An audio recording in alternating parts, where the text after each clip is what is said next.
miss me when I'm gone. Oh, I'm falling, I wondered if you would miss me when I am gone. I feel so hollow, hollow inside, hollow inside. Promise me everything, promise me everything, but please don't lie.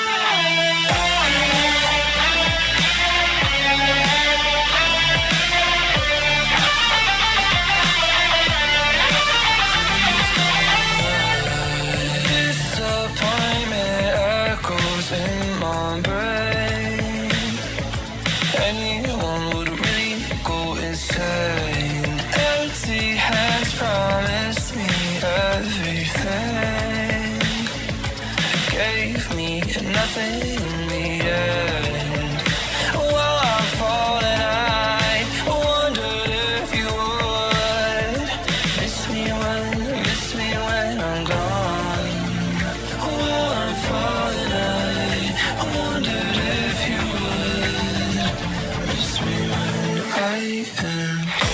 I feel so hollow, hollow inside, hollow inside. Promise me everything, promise me everything, but please don't lie.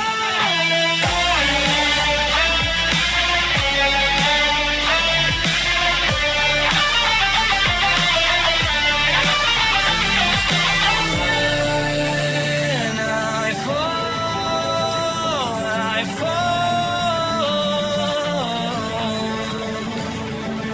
would you miss me at all? I feel so hollow, hollow inside, hollow inside. Promise me everything, promise me everything, but please don't lie.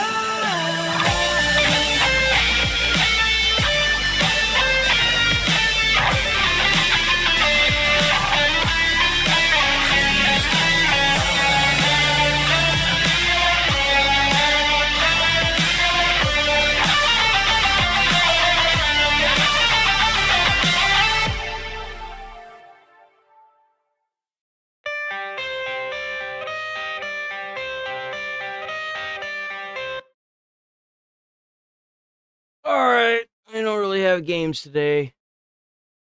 Let's get it rolling. Oh man, check out Batman and Squatch! Batman and Squatch, by the way, Batman and Squatch, I typically have the sub thing on. So you have to sub in order to leave a comment. Unfortunately, I had to do it because there's a lot of idiots that get down on my comments and say negative things, and I just don't want to hear it anymore. So, Big Bat and Squatch. So let's get it going. This is only 3 minutes long. This will probably be coming out over the weekend. So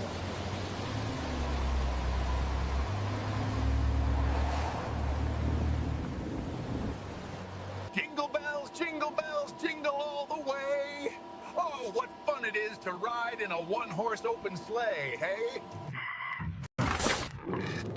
Dadgummit. Blowout. man, I bet that car is suited up nice if it's sounding like that, dude. What is that license plate? 4 minutes. Time me. Actually, Bats loved it. He had Damn, bro.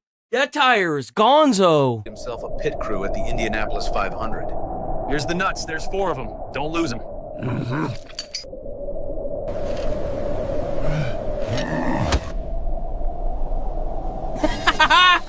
Right? I always wondered why the dad got so mad whenever he, like, knocked the bowl and, the son said the fuck word, right? And it's like, dude, why are you so mad? You should be proud. It's your son's first words as a man. Only I didn't say fudge. I said the word. The big one. The queen mother of dirty words. The F dash dash dash word. What did you say? That's what I thought you said. Get in the car. Go on.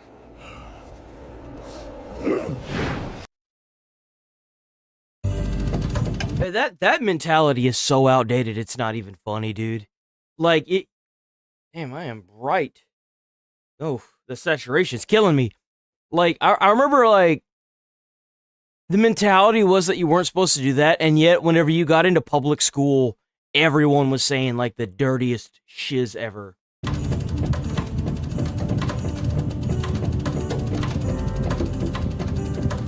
Hurry up, Big G. We're ready to open gifts.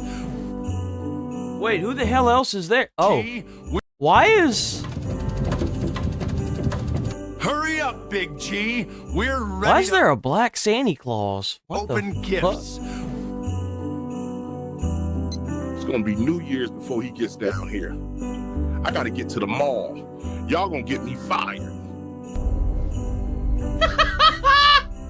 No! No! No! Great Scott. No! Why'd you let them do that to you, Bigfoot? No! Like a deranged Easter bunny. He is a deranged Easter bunny. Wait, why did I have to wear this? I look ridiculous. No, dude. Yeah, you do. Oh, thank you. But from all of us here at the channel, we just want to say a huge thank you. We really appreciate you hanging out with us this year. We couldn't do it without you. We Yo, hope you W, Bat, and Squatch. have a safe, happy holiday and a fantastic new year. Let's go. Merry Christmas. Yo, let's go. I'm releasing this on Christmas. This is great. This is an awesome video. W, Bat, and Squatch, man. In the future. So, when do we eat? Right? Oh, we got some outtakes. Oh, let's go. These are so good, bro.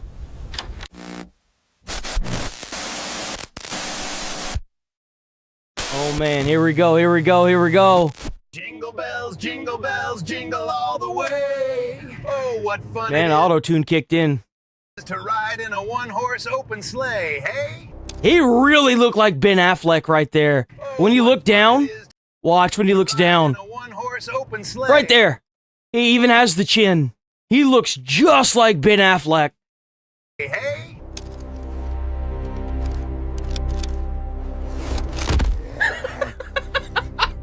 Bro is trying to beat the tire into submission.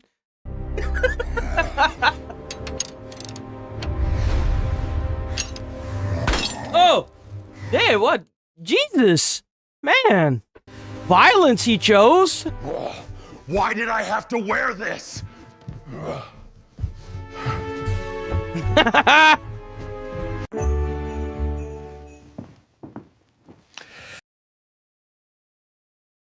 Can we talk about how disturbing this Batman looks? Holy God, that is like the face of a nightmare.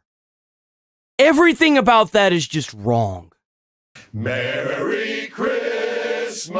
Bro, it's like it almost. Worrying. That one's pretty bad too. Oh. So, when do we eat? And to all, a good night.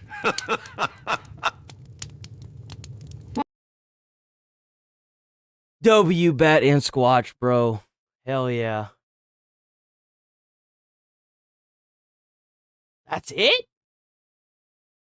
Hold on, I bet there's more. Hold on. YouTube. Gonna be a short day, man.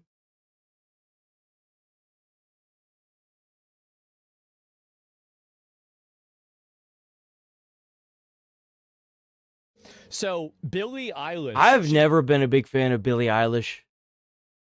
I don't know why. I just never have. I mean, I'm not a big fan of her music, but I don't know.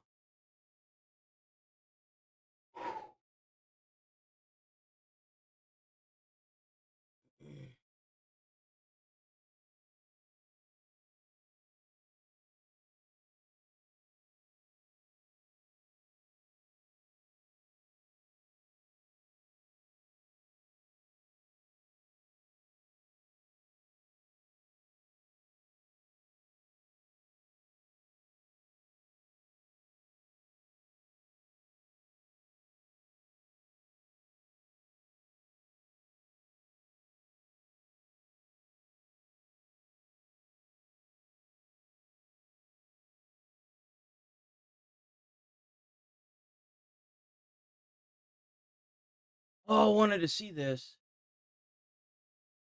Yeah, you best. That was one of the videos I wanted to see. All right, let's get this show on the road. This was no, it's not this one. There's another one that I wanted.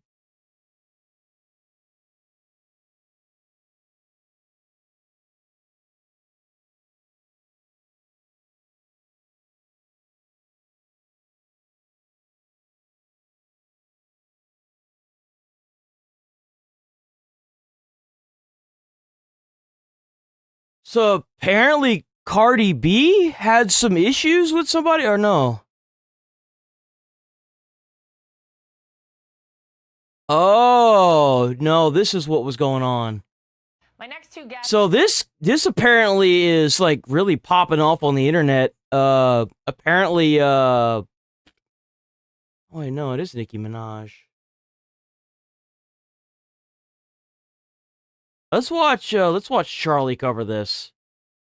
I wasn't home much yesterday, so I missed a lot of the happenings from the last 24 hours, but today I happened to see a wacky headline. Nicki Minaj praises J.D. Vance as assassin as Erica Kirk sits next to her. Jesus Christ.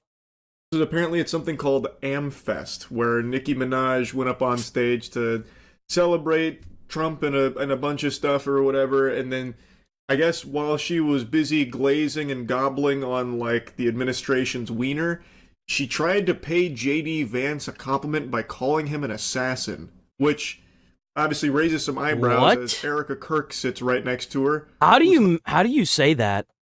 Like, how do you even, like, read that and then decide to say that out loud? Husband was literally assassinated. Ordinarily, I'd put the clip here so you could hear it for yourself, but I don't want to take a chance of DMCA, especially with how rampant that kind of shit's been going on. You can watch it yourself if you want, though, but she immediately recognizes the blunder. She kind of scholars mated herself there by using that word. To me, it probably sounds like an Austin... Hold on, I bet I could pull it up. I just had it up, too.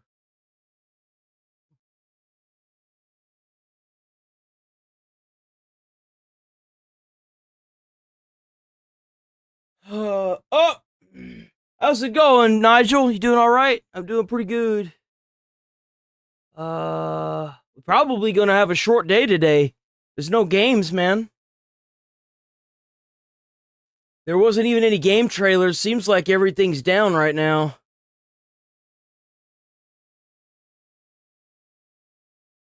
Hold on. God dang, I hate that.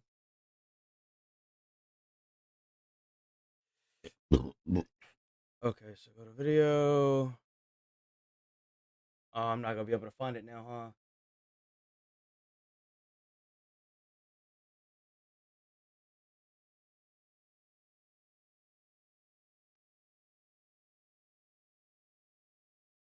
It was this one. My next two guests saw this firsthand because they attended the event out in Phoenix. Joining me now, PragerU person, and that's coming from probably the big Nicki Minaj for over and says a lot. Since I was PUSA for the rest of the nation, but damn, they not even showing it.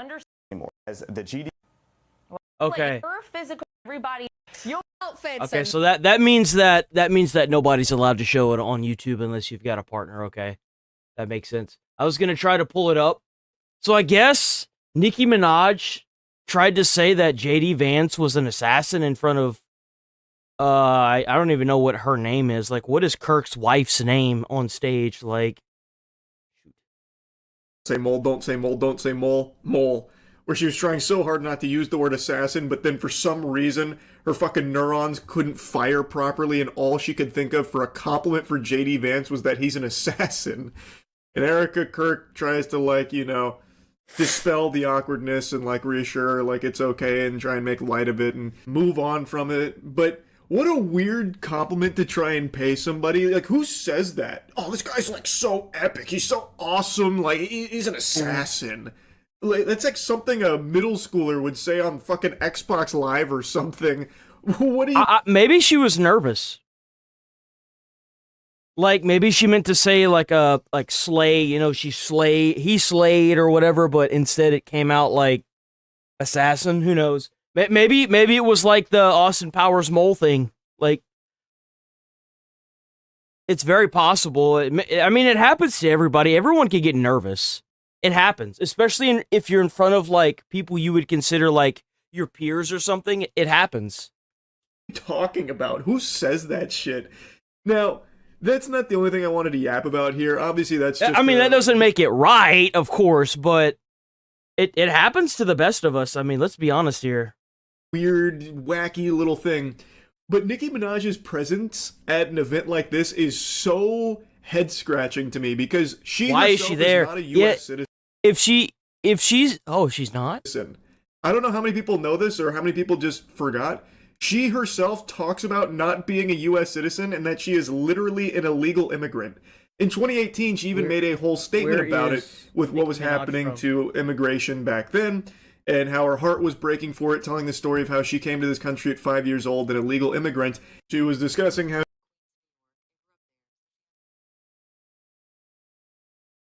She's from the Port of Spain in the St. James district. She moved to Queens, New York at a young age and grew up there, making her roots both Caribbean and American. she can't even imagine being separated from her parents at 5 years old and everything that was happening then.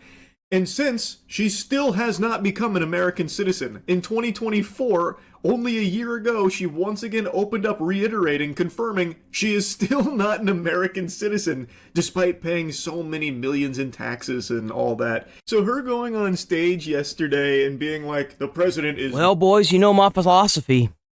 I guess that means we gotta deport Nicki Minaj.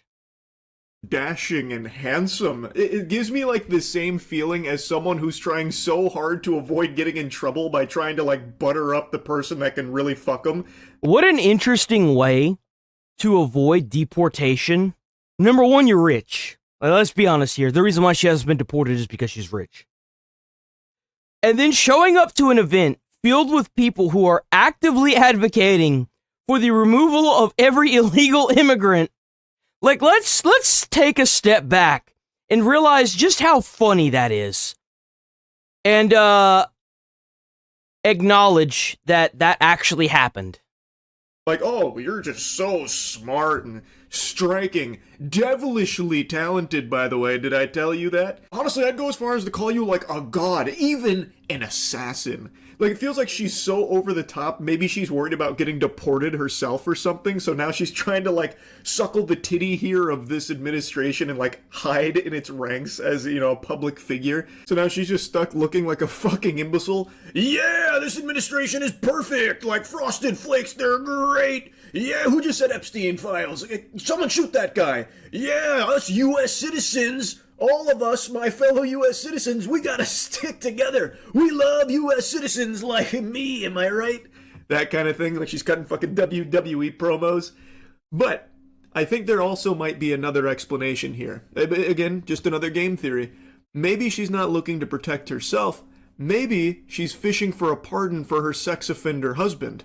Oh, Since what? Hand out pardons like they're fucking Girl Scout cookies, I think there also might be this play from Nicki Minaj here to try and get one of those for her husband, Kenneth Petty, who is literally a registered sex offender. Maybe she's trying to make it so he no longer has to keep re-upping that and getting in trouble when he refuses to do so, like recently when he had to go under house arrest for not...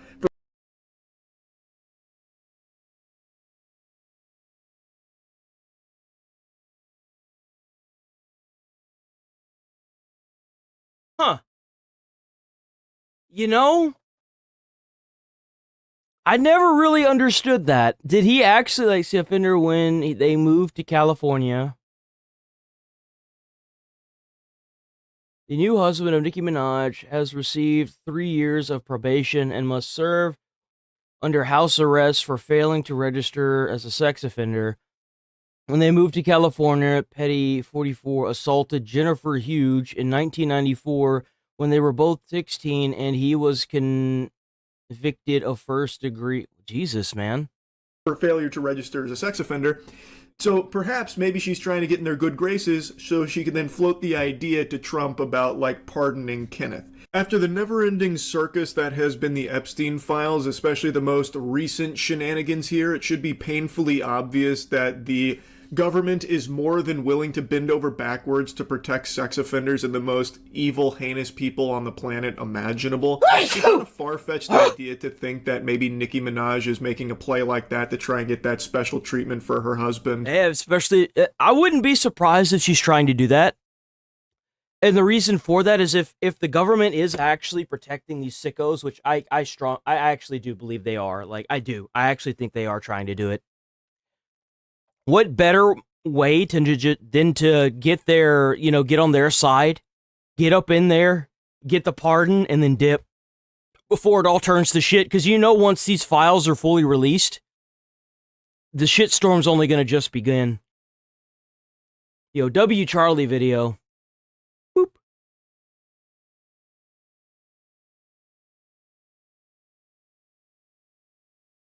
So, the incident that happened in Minnesota where the Somalians took it over and they brought their blood feud to American soil in Minnesota, and they had the speaker talking up at the thing that was speaking Somalian or whatever.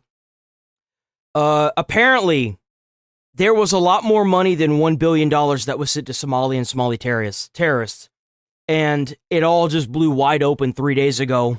So much fucking fraud going on apparently in Minnesota. The amount of fraud that happened is in the billions of dollars. And not only did the fraud happen, but the fraud was then reappropriated and sent over to Somalia. Yep. That's in Ilhan Omar, Tim Walz, Attorney General Keith. I don't know too much about Tim Walz. I do not like Ilhan Omar. I do not like her. I do not like her on a plane. I do not like her on a boat. I do not like her on a ship. I damn sure don't like her in a dip. Send her ass back to where she came from. Impeach her. Get her out of the Senate. Get her out of here. Ellison. We see a web of connections between them and those directly involved in the fraud. For example, Ilhan Omar alleged enabling introducing the 2020 Meals Act. The 2020 Meals Act was the act where they were taking money. This is part of the $1 billion. And instead of putting it back into American mouths, they were sending it overseas. And then she tried to blame the government over Minnesota for it not being appropriated correctly. Which was ultimately subject to fraud. This was another scam, a massive scam, by the way. Campaign victory party at the Safari restaurant. That's where one of the men who run that restaurant has associations to the convicted individuals. And then there's Tim Walz, House Oversight Investigation role in his role as. You remember what I was saying the first time we covered this? You can't tell me that these people didn't know where $1 billion was going. They knew exactly where it was going. They all washed each other's hands too. The Attorney General, his job is to enforce the law in Minnesota, but instead he's getting donations after meeting with the feeding. See, what we need to do, here's what we need to do. We need to go in, federal investigate all of these people. Just like what they need to do with the Epstein files too. They need to go in and federally investigate everybody. I'm sorry. They need to, because it's the federal government. I mean, what are they going to do? Federally investigate themselves? Who investigates the people in power running the federal government, if not the feds? Doesn't that sound like a problem? If any of these people were complicit or aware of funds being reappropriated to Somalia, we need to charge them for treason. They know where it went. They know exactly where that money went. That money went to Somalian terrorists in Somalia, in Africa. That's where they sent that money. They know exactly where the money went. They know exactly where it went. Because they are aiding and abetting a foreign country. Yeah. As being a representative of the United States. That's what we do. We charge them for treason. It'll never happen. I know. That's the sad part. Who keeps these people in check? There is no higher power in the United States than these people. Who keeps them in check? Who puts them in jail? The police won't do it. I know, guys. I know it's never going to happen. future representatives. I'm fitting our future, the fully biggest fucking aware of known that. Yet, part of this entire Everybody fraud, knows excuse this. me, theft ring. Ilhan Omar. Yeah, it's fraud, it's theft, it's whatever you want to call it. It's here's fucking treason. Why are we limp dick dragging our fucking wieners across the ground? Get the fuck out of here. Put these motherfuckers. We have people from a foreign country in our own government sending our taxpayer. Dude, we get hiked over the coals every time we get paid. How much money they take out of our taxes? And they just sending it to a foreign country. It's interesting. He's made a And it's not even just Minnesota people. That's our money. quite a few maneuvers. Put these fuckers in jail, bro. I think, like Trump... I'm so sick of these limp dick ass people fucking around and letting these people get away with this shit, man. Just because they fucking rich. Retarded. I didn't understand how retarded he was. I knew he was retarded, but this is really impressive. It's interesting. He's made quite a few maneuvers that are questionable. I would say because it's a scam. That's the reason why. Everybody knows it. Can you imagine this? This retard was almost vice president. Yes. Trump did actually come out and call this man a retard, by the way. Minnesota, from SNAP or welfare fraud. The state doesn't want to give that over. Our voter rolls, Minnesota doesn't want to hand that over to the feds. Why are they not handing over the information? Well, why else would they not hand over information? They wouldn't hand over information because they know that their hands have been caught in the fucking cookie jar. That's why.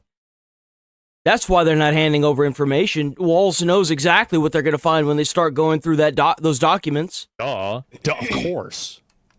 Illegal immigrants having commercial driver's licenses here. In fact, President Trump saying that Walls has turned Minnesota into a fraudulent hub of money laundering. No, he turned his state into a shithole, just like Somalia. He turned it into a third world fucking country, just like Somalia. You have a senator or somebody in the government, in the federal government, coming to a fucking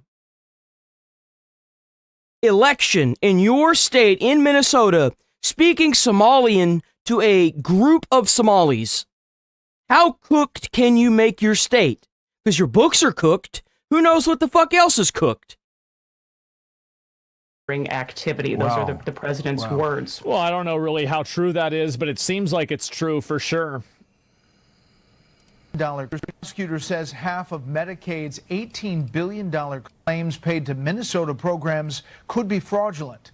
Prosecutors Could be fraudulent. Bro, come on. Half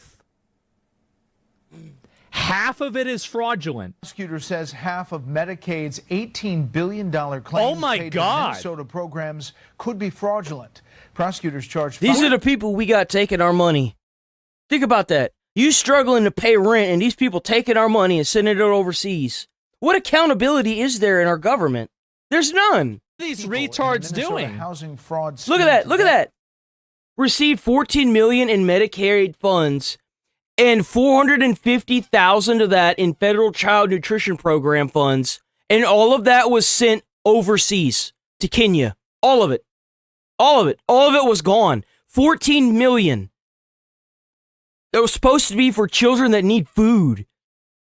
That goes to show you how America first these people really are.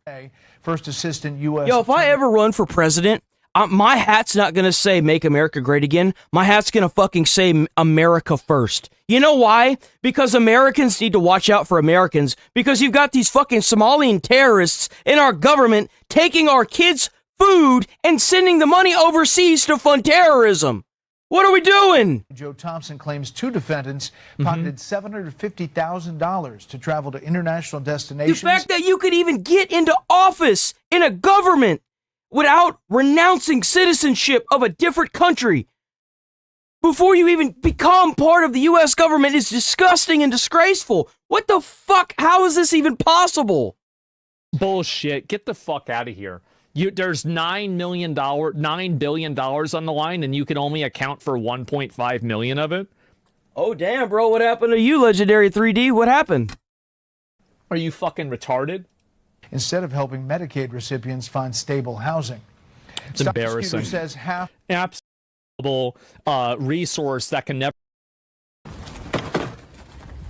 He's trying to bring up healthcare decisions for kids, trans kids. Jesus Christ.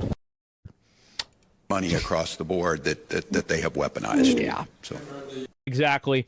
And health services bill. Healthcare decisions. I don't know. I have no. It's completely forced by these left-wing people that reframe the criticism for the fraud into race side of these positions accountable in the first place. Wait. If you had just been able to hold the people inside of these positions accountable individually, rather than make this group defense of, oh, you're just racist and hate Somalians. I love that mentality, by the way. They take Americans' taxpayer monies. Could be black, white, Hispanic. Could be fucking, who cares, right? And they take our money and they send it to Somalia. And then they want to turn around and say that that the people that are trying to figure out where this money went are racist because they don't like Somalians. Yeah, I don't like fucking Somalians. I don't want them here. You know why? Because they come from a third world country. So who's to say that the people that come from the third world country wouldn't bring their ideals and beliefs here and turn our states and our country into a third world country? Like, come on. Would have never happened. The reason why it happened Why is are we because- even accepting people from third world countries anyway? It makes no sense. This never made any sense to me. The reason why they're still a third world country is because they haven't put in their fucking religion and their morals aside long enough to make a stable government. Why would you want to import that? They're not going to assimilate with the rest of the culture. You wanted to talk about how, you know, oh, they're not going after these people because they're or because they're, you know, scammers. They're doing it because they're Somalians. This would have never happened. Yeah, they're using Somalians that are not problematic as effectively a shield for their bad behavior. That's what's happening. Well, stay safe out there. I mean, you could always chit chat in the don't Discord. deserve this. Racism card? Yeah, it's ridiculous. Clan behavior? It seems that way. Weaponized infamy? If the government's only going after Somalians, it looks sus. Well, what happens if there's a group of people, like, it's very clear to me. If the government's only going after Somalians, it's sus. Well, seeing as though Minnesota's the only one where they're sending billions of dollars to Somalia, well, I guess they're just gonna have to be sus. That's just all there is to it. If you're taking American money and sending it overseas, then what do you expect? It's like saying the retaliation for the Twin Towers against Osama's racist, bro. Like, no one cares about his race. He blew up the Twin Towers. What the fuck? Somalians in Minnesota act and behave as a collective group. They're advocating for things for Somalians. They are trying to bring in African tribal conflicts into America and have it relate to voting for different offices in Minnesota. They have constantly been talking about, like, every single comment that I see these people make. What did you do? About voting for other people based off of racial identity. I see this constantly. This isn't me saying this. This is them saying this. So, yeah, if you're doing this and you're constantly trying to, you know, decide racially as a block that everybody should be voting or doing this thing, then, yeah, you're going to have people, they're going to look at it and say, wow, look at this group of people. This sure seems like a problem. And same with any group. Like, for example, like if you're from Zimbabwe, is to differentiate each other. I love that that's the thing now. Like, if you get attacked by a group or a like an ethnicity of people, like, let's say like Africa has, for example, this is just an example. Africa decides that it's going to raise up arms against the U.S. and starts sending people over to the U.S. that are like suicide bombing, I don't know, Americans, right, at political events. So if we have to retaliate against Africa, does that make us racist? Like, come on. Let's think about this for a second. The same thing with Syria. Because Trump bombed 70 plus facilities in Syria over the past weekend, I guess that makes us racist against Syrians? Like, come on. Get the fuck out of here with that. Okay. That's so fucking Yeah, stupid. That's a stupid ass argument. And joining us now with some new information. $1 billion paid out through these 14 programs. The growth of these programs, folks seem almost written in AI money going. It's here. Gone, but really the just newest iPhone. eye-popping to see those numbers today in that press conference, Will. So just to be clear, Liz, okay, because I think this story is incredibly important. Unfortunately, though, it can also, the perpetrators, exist in the realm of phantoms for many people watching. Like, who are the bad guys? Who are the criminals? And that's why we got to put names and faces to this. So it's hard to Why say didn't Doge just where find this this? dollar amount actually. 0.5, the minorities. Really? Okay. And there are other Mitch? Plan is Ilhan Omar? Yep. Do you remember? Because she's one of these two major. Yeah, like this is what I was saying earlier with the clan blood war. They brought like a blood war over to like Minnesota. Clans is here. What do you say? Going on among Somalis in Minnesota. Because like they were already in like a blood war in Somalia, and now they just brought it here. Like this is what happens when you allow like third world country people to move to a place like America. They just bring their blood war onto our streets. We already have enough like criminal activity as it is. We don't need these idiots killing each other too. Clash of Clans is here. That can run for president in Somalia. The other two can only run for Speaker of Parliament. And the 0.5, the minorities. Really? Yeah, citizens of Somalia, minorities, they cannot run for office as we speak, and it's a formula. Name any elected Somali official, and they are all in the Darod clan. Ilhan Omar, she's that clan? Yes, she's the Darod. Is Ilhan Omar advantaged in getting Somali votes in Minnesota because she is Daron Way? Did I say it right? Because she's one. That's funny. Election process. Tribal blood feuds from Africa into election process. Okay, imported tribal blood feuds from Africa into our election process. What he's essentially saying is that because Ilhan is part of one of the clans, that she is getting all these other clans members into office and effectively making it impossible for the other clans to get into office. Yeah. Oh my God. And this is what happens, by the way, when you don't have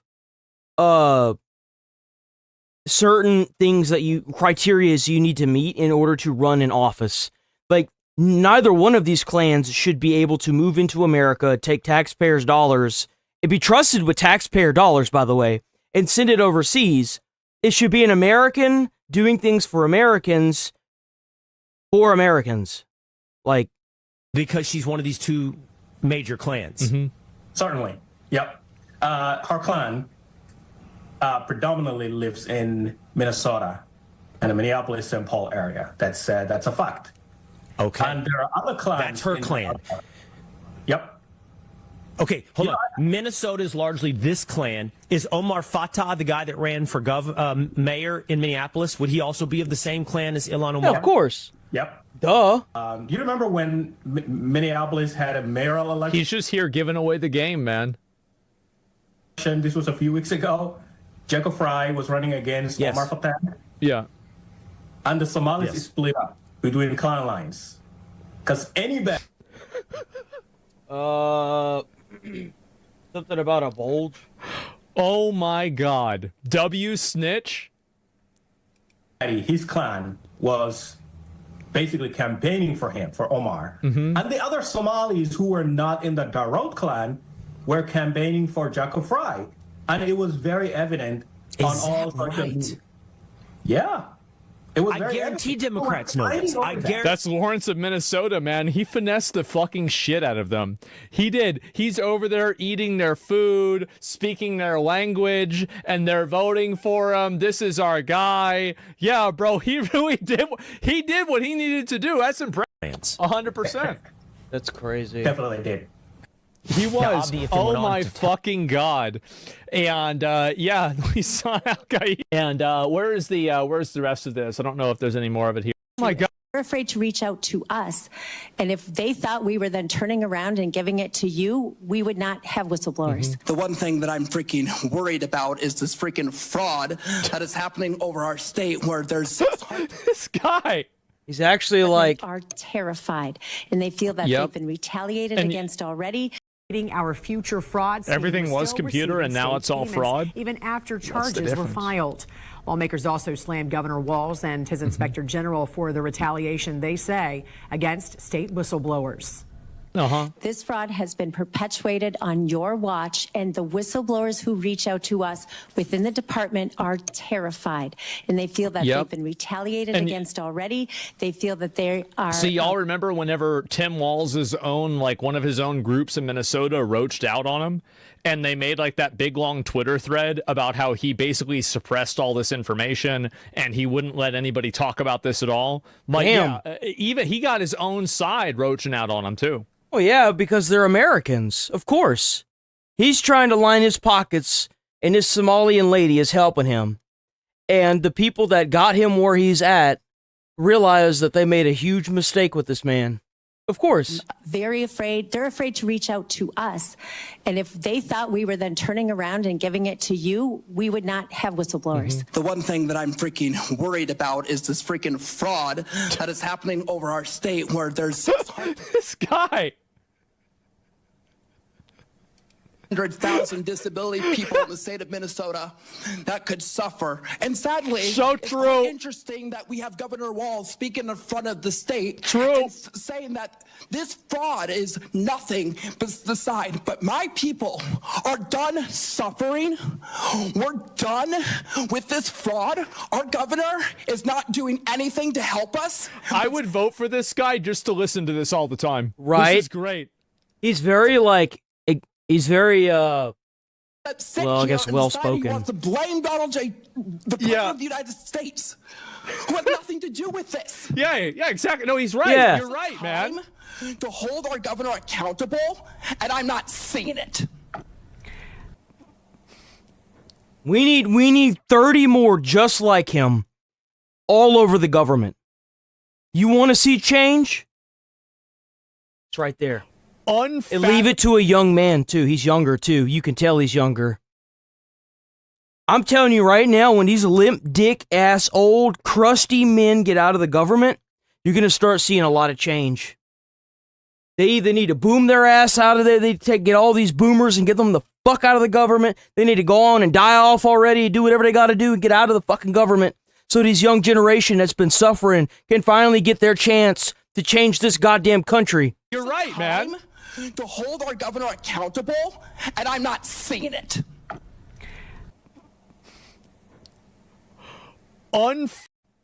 Federal design of our people. I know, man. It's really crazy how close we came to that. No way. Jefferson and Lester Brown came from Philadelphia to Minnesota looking for an opportunity to make money. Okay. We had to watch that video to watch this video. This was 9 hours ago. Up.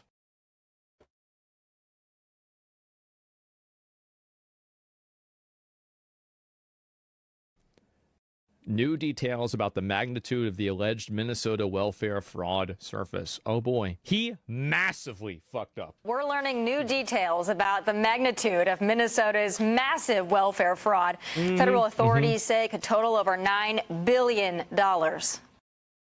They sent almost $1 trillion, or almost $10 billion, not a trillion, almost $10 billion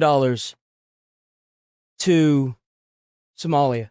That's a lot of money. Fraud is not small. It isn't isolated. The magnitude cannot be overstated. What we see in Minnesota is not a handful of bad actors committing crimes. It's all bad actors. It's a staggering industrial. Everybody's a bad actor. Fraud. This crazy. Yep. It's swamping Minnesota and calling into question everything we know about our state. But Tim Walz and his administration are pushing back, saying there was only a little bit of fraud.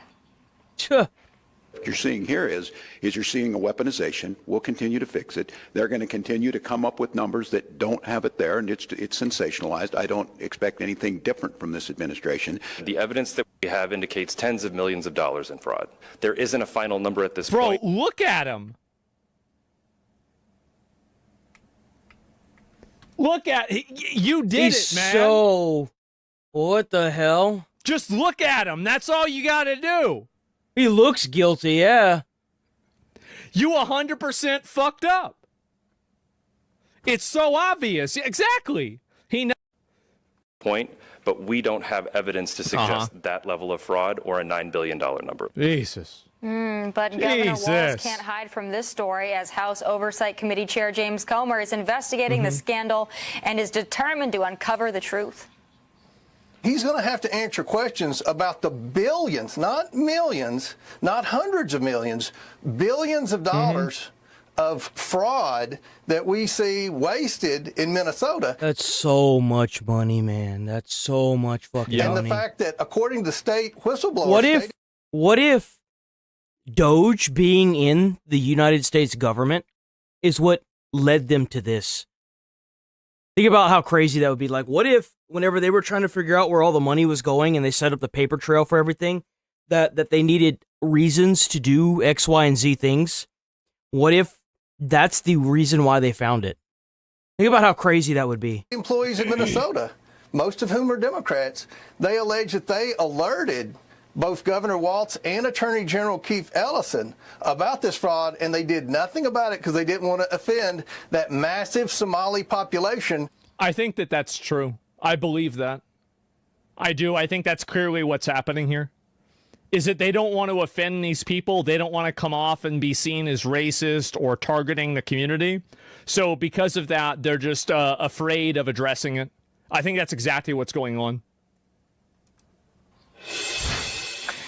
Guy, this to me, if there was ever an investigation to be had, and Republicans were ever going to take time to investigate anything, I would say this would probably be it. And I don't think Minnesota probably uncovers some about just different categories, right? We're actually being robbed of in this country. Yeah, I mean, you can go through any of the numbers, actually. Oh, the steal the money or not. It's fucking obvious. Industrial. The money, it was on his tenure.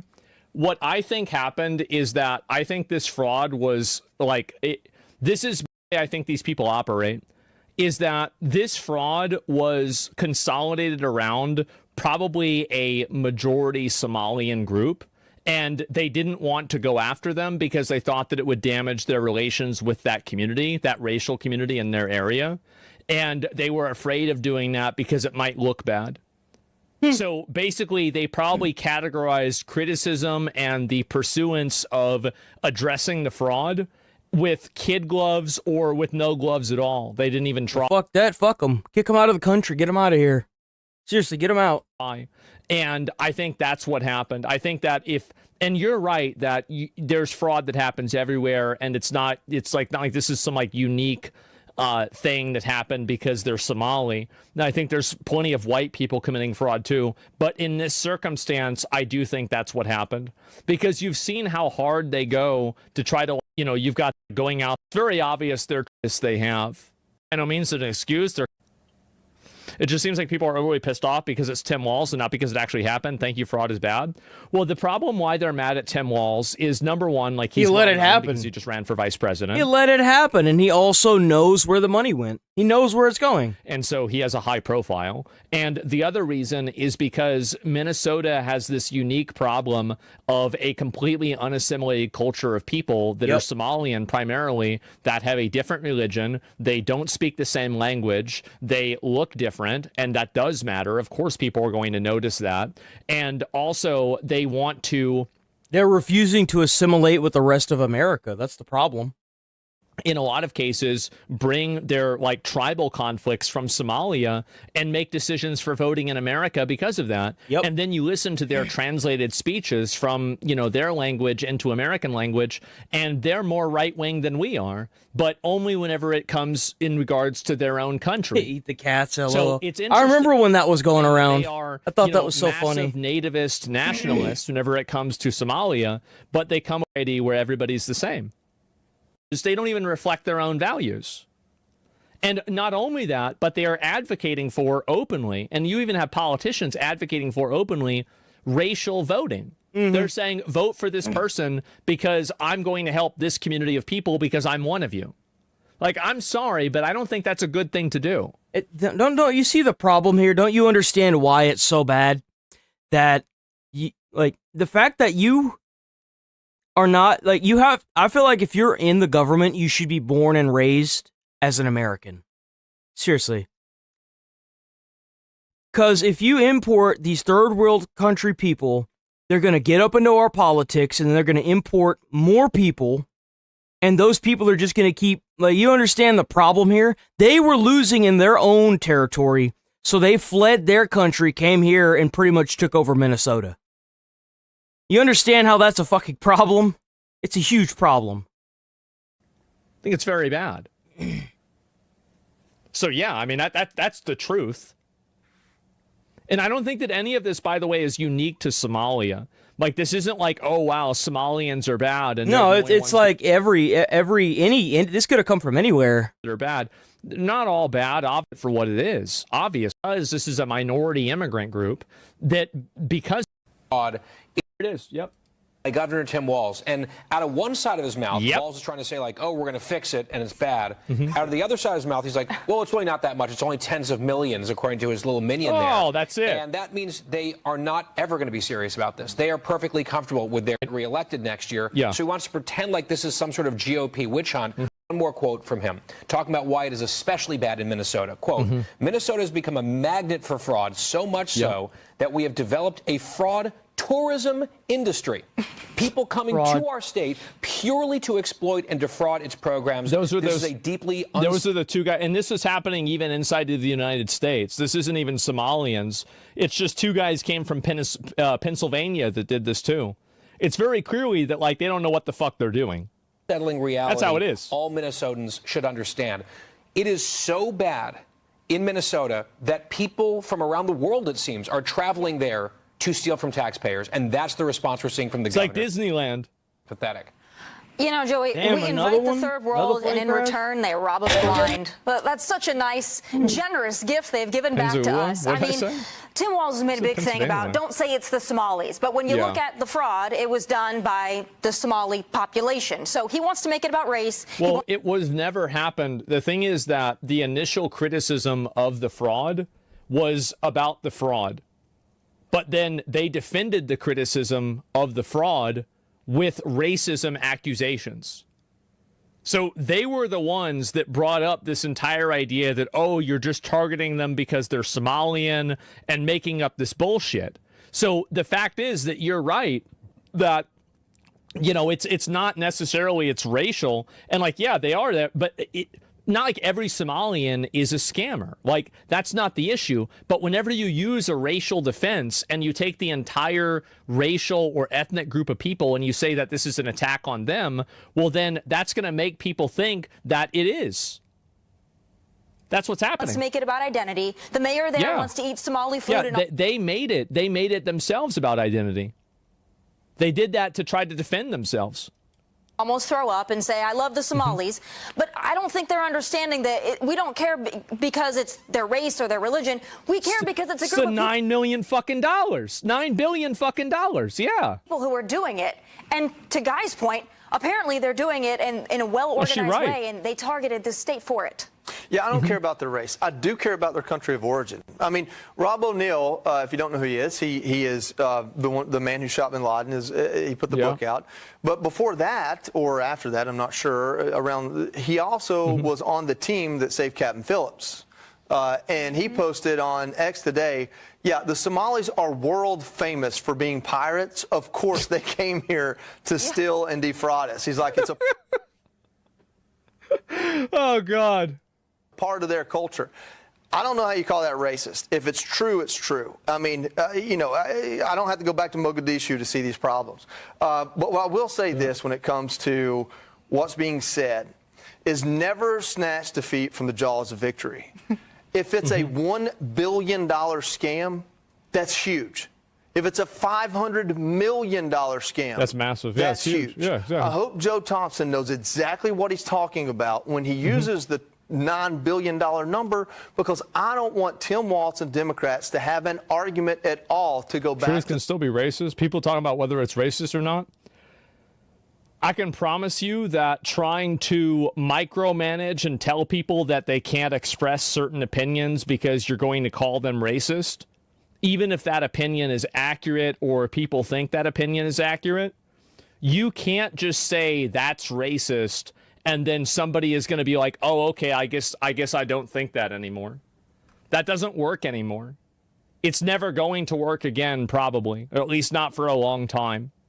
So you have to address the nature of the argument rather than just simply try to condemn the argument. It doesn't work anymore. Well, that's how they managed to get where they're at now. That's all they would do. They would just be like, oh, well, you're a Nazi, and then the argument would just be thrown out. Kind of like whenever someone walks up to you and they're like, oh, I believe in flat earth, everything that they say is just going to go out the window. Well, now we've evolved past the whole Nazism thing. People just ignore it whenever they hear someone say it now. You have to engage with this. Yeah, you have to engage with it and deceive them with it. Well, they're blowing it out of proportion. It's not that big of a deal. So I hope when he says who $9 cares billion, anymore? Nobody. He's got the paperwork cares. to prove it, because I don't want them to give them room to have a rebuttal, because this is egregious. I mean, just so overtly egregious. It's bad. Yeah, and to Joey's point, the question is how quickly can they prosecute these cases, and that's going to rack up the honest total when it all gets to the end of it. And these cases can be hard to prosecute and to prove and to chase down money trails. The House Oversight Committee in this letter to Keith Ellison, the prosecutor here in this case, they make the argument that the state essentially knew that this fraud was happening and allowed it to occur. Well, of course. How do you not know that you're sending all this? Like, come on, bro. In this letter, it says a June 2024 report from the Minnesota Department of Education found that the threat of litigation and negative press from providers engaged in the fraud schemes affected how state officials use their regulatory power. A former fraud investigator in the Attorney General's office said that state regulators, especially those in the Democratic-led administration, were reluctant to take action in response to the allegations involving the Somali community. So there were concerns. So the government protecting itself is the allegation. They didn't want to be called a name in the local or national press. Yeah. No, I think also they wanted to cover up fucking up, too. Like, I mean, there is also, like, there's the ideological reason, and then there's also the logical. Here. Hey. Oh, wow. Just what crazy, dude. Yeah, I want to. That's crazy. There we go. Why is the media silent about this, man? Asmongold's been popping off lately. I mean, I say lately. He's always popping off. Like, let's be honest here. To air a really big story today about Donald. Oh, that's right. They were going to air something about, I remember this. They were supposed to air it was supposed to be about, oh my God, what is the name of that fucking place that Trump made? Alligator Alcatraz and the living conditions there.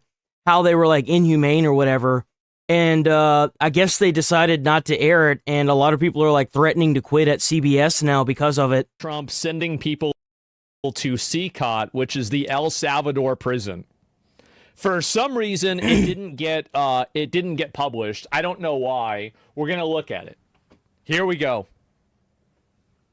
Not even public crucifixions? Would there be... you can ask, of course. Yeah, why not? Why not? Answer, right. Well, do this. Near this morning, the employees are threatening to quit amid fears of corporate censorship. That's after the network abruptly pulled a 60 Minutes investigation. I'm going to restart it. Well, new this morning, some CBS News employees are threatening to quit amid fears of corporate censorship. Yeah, I bet. That's after the network abruptly pulled a 60 Minutes investigation hours before it was set to air last night. That's crazy. The segment would have brought viewers the stories of Venezuelan deportees sent to El Salvador's notorious prison. CBS says that it was still going to... Good, that's what you get. That's what you get. Don't go to a country illegally. You never know where you're going to end up. Air it, but that it needs more reporting. Let's go live now to CNN chief media analyst Brian Stelter.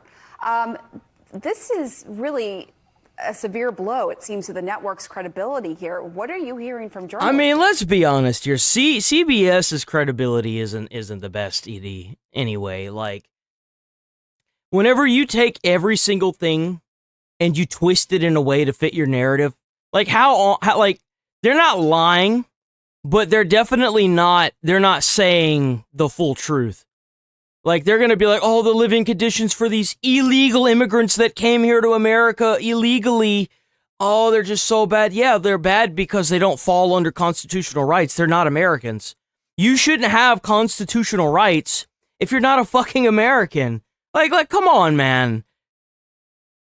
It's just dishonest. Brian. How can CNN say it's a... If you're not even a citizen, you're not an American, you're not, like, you don't have any kind of citizenship whatsoever, like, come on, bro. I mean, you if you're here and you've got, like, a visa of something, that technically qualifies you as, like, temporary citizenship. So, like, that's one thing. But whenever you migrate here illegally through, like, some crazy Mexican border area or some weird ship underbelly, like, come on. Whenever CNN... Let's quit with the dishonesty. Gambling website. It's like, I mean, y'all really out here talking shit? Y'all, like, I don't know. Y'all really... This bald dude still reporting? Yeah, I thought this retard got fired. Whatever happened. Whether or not the piece actually airs in the future, and Editor-in-Chief Barry Weiss is saying to the staff this morning... Hey, CBS was looking at that piece and was like, I feel like this is just going to be another lawsuit from Trump. Maybe we should rethink this thing, huh? This segment will air when it's ready. But well, my favorite thing is like they're like, oh, but this thing that's a problem, and it is blatant dishonest reporting. Like, let's be honest. Like if it's not a lie. It's not like they're trying to convince you that A is number one, but they are saying that a capital A is a like a lowercase a is a capital A. Like to an extent, it's dishonest, and for most people, it's still lying. Like, I would still consider that lying.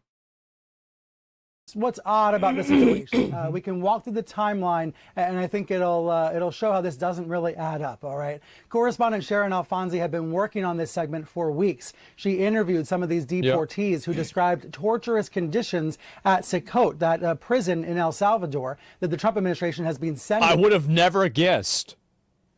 So they feel like they're sorry that the only people in the world that seem to treat their prisoners like, well, I mean, there's a couple, but prisoners like they should be treated humanely after they inhumanely killed somebody or did something illegal. Sorry. Being tortured over there? Yeah, duh. That's what happens if you get into a fight, they beat the shit out of you. Big surprise. Obviously. That's the point. Too. So these interviews were in the can. They were edited. This segment was ready to go, according to producers, editors, fact checkers, and even the lawyers who reviewed the segment. As of Friday, this was ready to go. And that's significant because on Thursday night, Editor-in-Chief Barry Weiss was able to screen it for the first time. I'm told she had some concerns, but there was a sort of an assessment that the piece was going to move forward. And on Friday afternoon, this broadcast was publicized. It was promoted ahead of time. Alfonsi's segment was announced to the public. Yeah, I remember seeing this. And yet, on Saturday morning, Weiss weighed in with additional concerns. And I'm told, according to sources, she was especially concerned about the lack of a Trump administration response to the reporting. Now, Alfonsi says in an internal memo... It's pretty obvious to me that a lot of mainstream media is trying to present, like us sending these illegals and these migrants to El Salvador is like a bad thing. Now, in my opinion, I think it's great. I'm a big fan of it. I think we should do it more. So I don't have a problem with this at all, but it's very obvious that they're trying to, and this is the same thing that they did when you had people that were getting, it is great. Obviously, like, I don't know why you'd be against this. It doesn't even make sense to me. But, there's people that are retarded. What are you going to do? So anyway, get them out of here. Yeah, exactly. And so, I see this happen, and yeah, maybe Trump might respond or like scare them from doing it or not. But I think it's also very clear that the way that they report on these topics is extremely biased. It is. It's massively biased. The way that they explain why these people are in the country, the way that they don't explain the people's, like, you know, like they're saying, oh, like this person got kidnapped by ICE, and it's like this person had like a warrant out for their arrest, or, you know, some other variation. Yeah, of like that. that's my favorite thing they use. They got kidnapped by ICE. No, they got arrested for being in the country illegally. You freaking lobotomite. Come on. Or like they were like a previous violent criminal. And like the information is like selectively, it's selectively edited and it's selectively presented. And worded. That's the big one. Worded in a way that makes it seem like it's really bad. Way to create a impression that is not accurate to reality. Like, it's really just that simple. They're trying to misrepresent what happens by omission or by misrepresentation. They very rarely, mainstream media very rarely actually lies. They never really say A is B, but oftentimes they'll say a capital A is a lowercase a, or a lowercase a is a capital A. I think that's very common with what mainstream media does. So yeah, swaying public opinion thing to me. Why?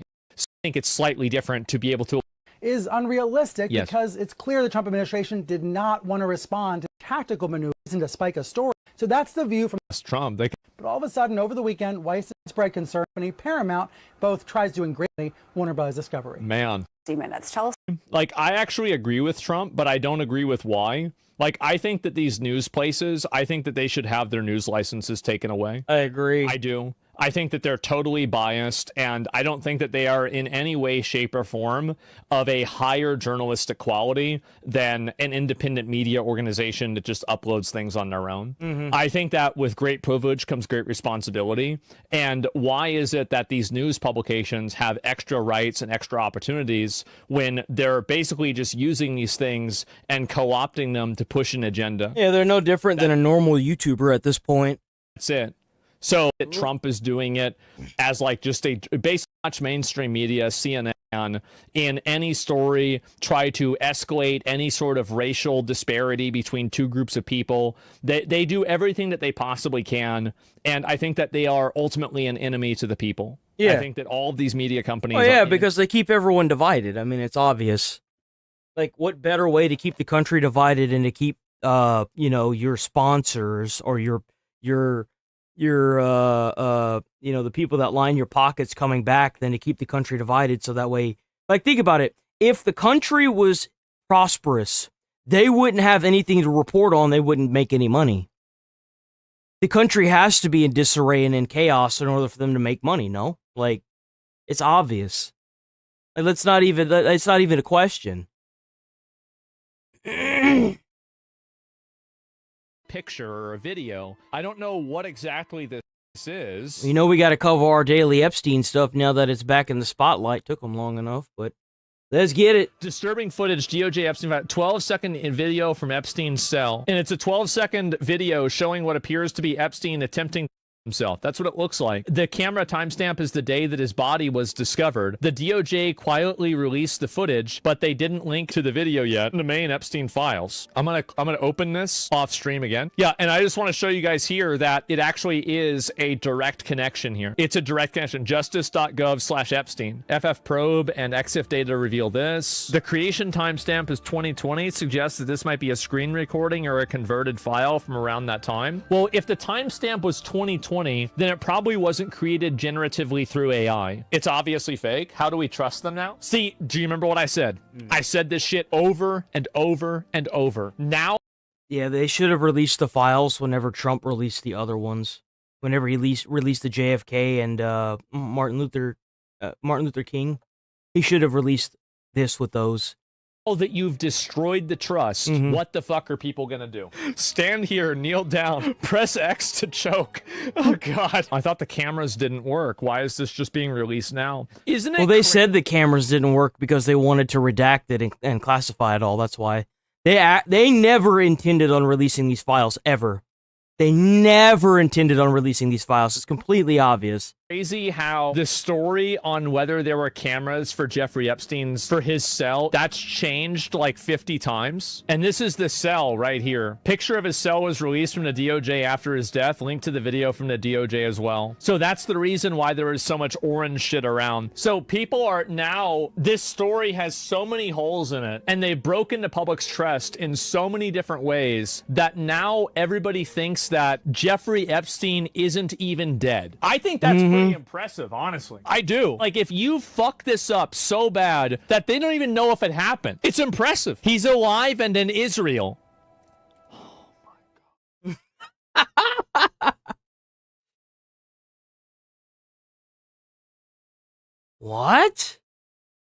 No way this is real. This streamer just got hit with $1 million lawsuit after punching, quote-unquote, choking, and allegedly destroying a viral robot live. I don't know how you can choke a robot, but this company claims iShowSpeed did. But it's safe to say this is one of the most bizarre legal battles I've covered here on this channel, because we're dealing with a They situation really gonna try to sue iShowSpeed. Did he buy that robot? in which basically you have a robot or mechanical influencer essentially taking a human influencer to court for assault and lost earnings. A concept that I didn't know existed until like now. So yeah. So if you beat up on a machine and it's an influencer, you can sue the person who beat up on it for lost earnings? 2025 is fascinating for sure. But today we're talking about iShowSpeed, a 20-year-old content creator who's managed to build one of the He's only 20?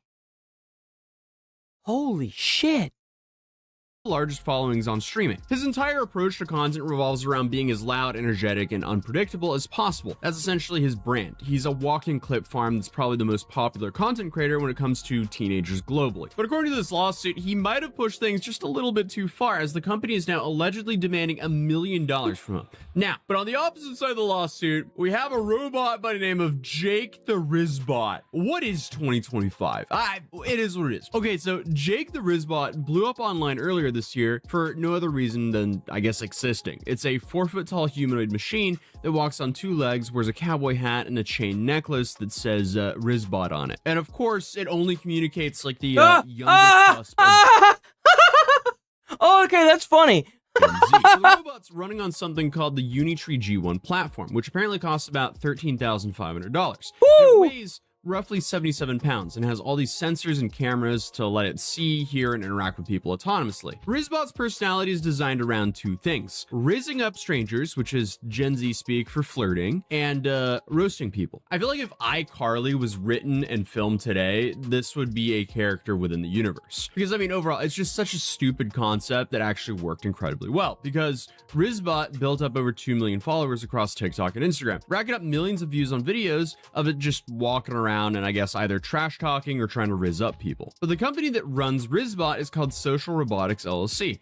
And before everything went sideways, they were apparently lining up some major opportunities. We're talking about a collaboration with Mr. Beast, an appearance on the CBS during the NFL Today show, and of course, iShowSpeed. And he actually met iShowSpeed, and that's where everything fell apart, literally. Because on September 16th, 2025, Rizbot showed up to Austin, Texas to film content with a streamer. On paper, it made sense. Rizbot was programmed to provoke reactions from people, while Speed's content revolves around overreacting and unpredictable interactions. So this is how they met. What's up? Are you serious right now, bro? Oh, hell no. Oh, no. What's wrong with this dude? Yo, what's up? Come on. What you mean? So oh, bro, that's great. It like rotated. What you mean? So obviously, Speed is doing a bit, but does he take it too far? What?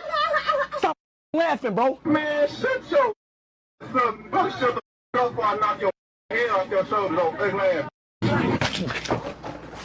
What? Say that again. Okay, I mean, from that, did he damage it there? Hard to I feel like if Speed is an athlete, he's actually outran some of the the Olympian runners. If Speed wanted to destroy or break that robot, he would have done it. I think that was just a show. I do. I genuinely think that was just a show. But apparently that was just the beginning, because after that, Speed then grabbed Rizbot and put it in a chokehold. And I guess the robot was doing these like him and Kai rough around all the time. Kai Sanat, they used to rough around all the time. Giggling noises while Speed was yelling at it to stop.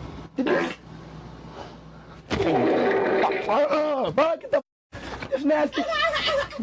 Yeah, I mean, it's a hard watch, but it's content for middle schoolers. That's kind of funny though, like I guess I would have watched that in middle school. The quote-unquote choking. But the moment that's probably going to be played Check out Atuzzi, by the way, Atuzzi. In court, if it does actually go to trial, is when Speed asked the robot who it was. And the Rizbot quoted Darth Vader and said, "I am your father." And that's when Speed punched it in the face again, and then did this. Get your ugly ass off my all right, bro, watch out, man. Yeah, that's it. That's it. Yep, that's it. That's it. Yup. That's it. Yup. No, nah, that. Nah, bro. Nah, that's it. Oh, no. No, that's it. He think I'm playing, bro. He think I'm playing, Rudy. Nah, see, look, and he's still laughing. Okay, this is actually kind of funny. I mean, it's fucked up that he did that to the robot, but it's kind of funny, bro. Like, sometimes that's kind of funny, man. Tend to be rage baited by a robot and beat it up for content. Okay, but at the time of the stream, that's pretty good content right there. That's great. It like just another internet. And it's just on the ground laughing at him too. Like, come on, that's pretty good. Stories that people talked about for a few days, and they just moved on. But Social Robotics, they didn't move on from this. They are not done. Because according to the company, what looked like entertaining chaos on camera actually left the robot broken. In the lawsuits they filed, they claimed that Speed's actions resulted in irreparable damage that essentially disabled the robot. And I guess their position was that Rizbot couldn't be fixed. It had to be completely replaced. And the damage breakdown they provided is pretty extensive. They said the robot's mouth area was destroyed, the neck mechanisms were broken, all of the cameras mounted on the head stopped working entirely, the sensor ports that allow the robot to process visual and audio information, they got fried, and beyond that, they also claim the robot lost its ability to walk, which is also shown on the stream. So apparently something about the mechanical systems got messed up to the point where it couldn't maintain balance or move in a straight line anymore. However, what the reports made clear is that Social Robotics isn't just asking to recover the cost of the unit of $13,500. No, they're arguing that the damage went far and beyond the hardware itself. Because according to the filing, in the month before the incident happened, Rizbot was having an incredible time on social media. Over 600 million views on TikTok, another 200 million on Instagram. Damn! Really going through bro, I think Speed got kind of lucky that they don't have a YouTube channel yet. Explosive viral growth and momentum. It was really blowing up. Then Speed destroyed it, and suddenly Rizbot... I know how frustrating that can be if you're a content creator. If you post like one video and you have momentum and it just stops because you get like a certain amount of just something fucks up the algorithm. Like what, for example, that guy that fucking struck my channel, that asshole, something like that. And it just stops your growth. I get the frustration. But man, you can't tell me you ain't got enough money to recoup those costs. I'm sorry. Couldn't create any new content because now it was too broken to function. So for nearly 1 month, the robot was completely offline while they figured out how to rebuild it. And during those 28 days, Social Robotics claims that they saw viewership drop by more than 70%. Yeah, that's what happens whenever you don't have any constant videos, you fucks. What do you think is going to happen? In today's age of content creation, momentum is basically everything. And going dark for a month during your peak growth phase, that can definitely slow down your growth a whole lot. But my main question is, why did they stop posting just because the robot wasn't working? They could have used this to make the robot way bigger than what it was. Like, if I was the lead of this account and I found out the robot isn't working anymore because of one of the biggest streamers in the world, the first video would be re-uploading the footage of Speed destroying the robot, asking if Rizbot deserved that. Then next video, hospital bed. Rizbot is in the hospital bed, and then you start like a prayer for Rizbot. Oh shit, it's cross current. I didn't even see that. You have road to recovery. So the team puts on a doctor's outfit and then talks about the damage while Rizbot is in the hospital bed. Then phase 4, or like the 4th videos and so on and so on, it's like the rehabilitation phase. So you have like the team like guiding the Rizbot who can't walk. Like, you can just farm so much content out of that, and arguably that would be even more entertaining than just Rizbot, you know, walking around doing the things that it was doing. And then obviously throughout the entire journey, you just sit and make jabs at Speed for doing this to the bot to begin with. And then maybe even start a GoFundMe to get Rizbot back on its feet. You know what would be even funnier is if they cut the robot's legs off and they made Speed carry it on his back. And it's because it still had like oh shit, it still had the ability to move its hands, right? They could do everything that he just said, like the GoFundMe and everything, and then they could be like, Speed, yo, I got this great idea. Why don't you carry him on your back? And he's gonna fuck with people, and he's gonna fuck with you too, right? He's gonna like hit you on the top of the head and stuff, and it's gonna be great content. It's gonna be so funny, dude. And then like you end up, who knows, like something crazy could come out of this. But instead, they're trying to sue Speed. Speed probably be all for it. I don't know, I just feel like there's so much content that could have been made out of this. But please don't get me wrong. What Speed did here is wrong. He should have damaged that robot without permission, and especially without paying for the damages. But this team absolutely should have made the best out of that moment to snowball more attention. Either way though, according to the company behind Rizbot, the real expensive part was the opportunities they missed out on. So apparently they lost the Mr. Beast collaboration. They also apparently had a CBS appearance on the NFL Today show canceled as well. So that's a lot of money right there, boyo. That's a lot of money. That's a lot of money. To get into a Mr. Beast video, that's a lot of money, bro. Like, especially with how many viewers watch each one of his videos. Like, dude. Robotics are arguing that all of these losses, the physical damage, the lost momentum, the canceled opportunities, and the decreased earning potential add up to over $1 million in damages, and that's what they're currently demanding from Speed. I could actually, I'm not gonna lie to you. I'm not gonna lie. I feel like if you got invited to the NFL and you got put on Mr. Beast's show, it would be more than $1 million. Hands down. Hands down. Because you have to keep in mind when you upload a video, usually it has like a multiplier effect. Like if you upload a video and it gets 1,000 views, sometimes people will return to it and give you like another like 100. So if their videos are getting millions of views, people are going to return to it and give it a couple 100,000 more views. And this happens like over time, right? Especially if it's evergreen content, like, you know, the Rizbot. It's not like what I do where I have to do like current events constantly. Suit was officially filed on December 8th of 2025 in Travis County, Texas, and it names 3 different defendants: Speed himself, his management company called Mixed Management, and someone named Ames Ward, who is apparently working with Speed's team that day. Now, the legal argument here is actually kind of fascinating because, like, we're not talking about an assault in, like, the traditional way. You can't really assault a robot in the same way you can a person, at least under current law. So instead, Social Robotics is framing this as destruction of property and wrongful exercise of control over their robot. Basically, they're arguing that Speed deliberately damaged something that didn't belong to him and that he knew his actions would cause harm. And something that makes this case even more complicated is the Austin Police Department actually got involved. So according to the police reports obtained by the media, officers were called to the scene after the incident, and the responding officer noted that the robot had been damaged without the owner's consent and that Social Robotics wanted to press charges. So there might actually be a criminal aspect to this as well. So an investigation was open, and according to the lawsuit, that investigation is still ongoing as of the filing.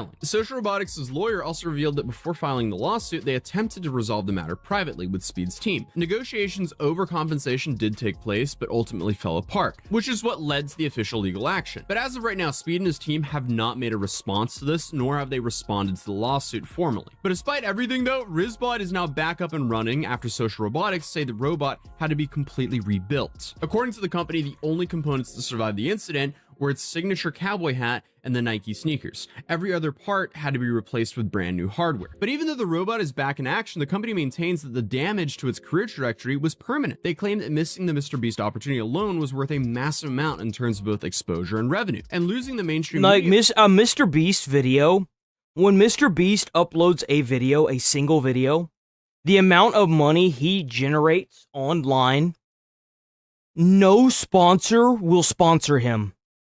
Because he makes so much fucking money, so many views from his videos, that sponsors can't afford him. They literally cannot afford to sponsor him. And he even says that too. He's like, yeah, they won't sponsor me, and I don't really want them to sponsor me anyway because I make more money with how many views I get. So like I could see where they're coming from, but at the same time, it's such a big missed opportunity to do some really good content. Appearance meant missing a chance to reach audiences who don't spend time on TikTok. But whether a court will agree with that or not, that's just a whole different question. So I guess while they've been filing this lawsuit, they were also teaching their robot how to twerk. So yeah, again, 2025 is quite fascinating. But unfortunately for Speed, he live streamed himself damaging the robot. So yeah. Hopefully we could get some see that cross current posted a video in the chitty chat. Let's see. That's me infiltrating Scientology's. Wait, is this? This is not your video. This is somebody else. Don't know if I could react to this. I'll try to send them an email over the holiday and see if I get a response. Actually, I think I've seen this guy. Isn't this the same guy that goes into like foreign countries and like fucks with the scammers or something?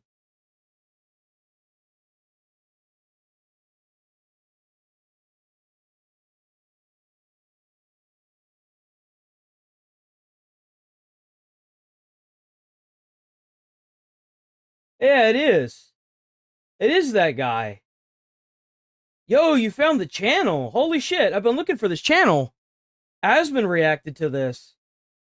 If Asman reacts to this again, bro, I'm going to start reacting to this channel. Holy shit, how did you find this channel?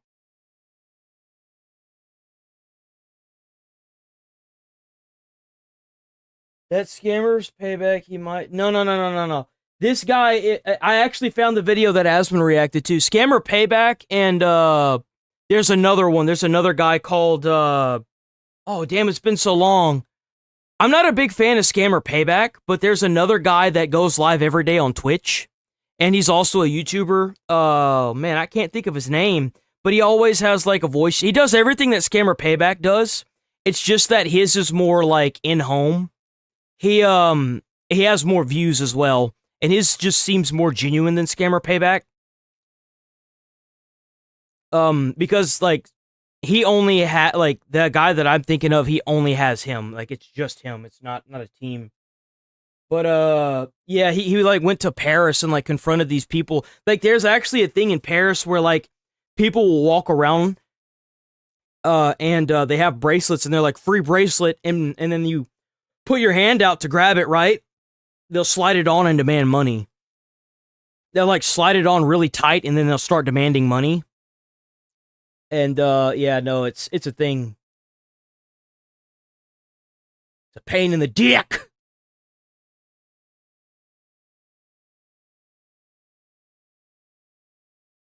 Hold on, give me a second, I need to use the bathroom. We'll be right back.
Oh, okay.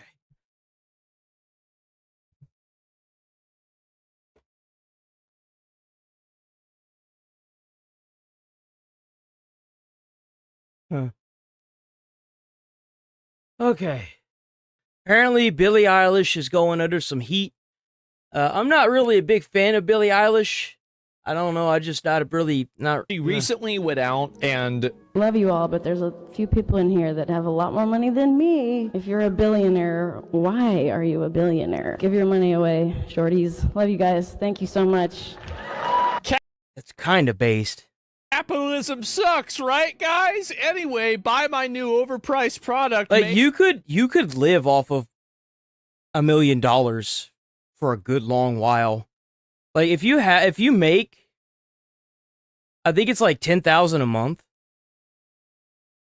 you could live very wealthily. you don't need that much money, bro. Made by Chinese slaves.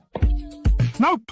Okay, since Billie had to blast her music, let's give a bit of context. Billie Eilish has a net worth ranging between $50 and $100 million, and this scuffed-ass Uno deck costs about 3 times more than the original. They are literally identical since both are produced by Mattel. You might remember a certain someone who tried reselling the same identical product at a much higher price. Didn't end too well for her. I know math is hard. Like, if you're a broke boy, just say so. Gotta make it back somehow. And so she's going around doing this whenever she's telling people to give their fucking money away. I guarantee you, whenever Mattel went to her and was like, "Oh, we want to do this, this Uno card idea with you," and she was like, "Yeah, sure," and then like she charged them like an insanely high price, and that's probably the reason why they cost so damn much.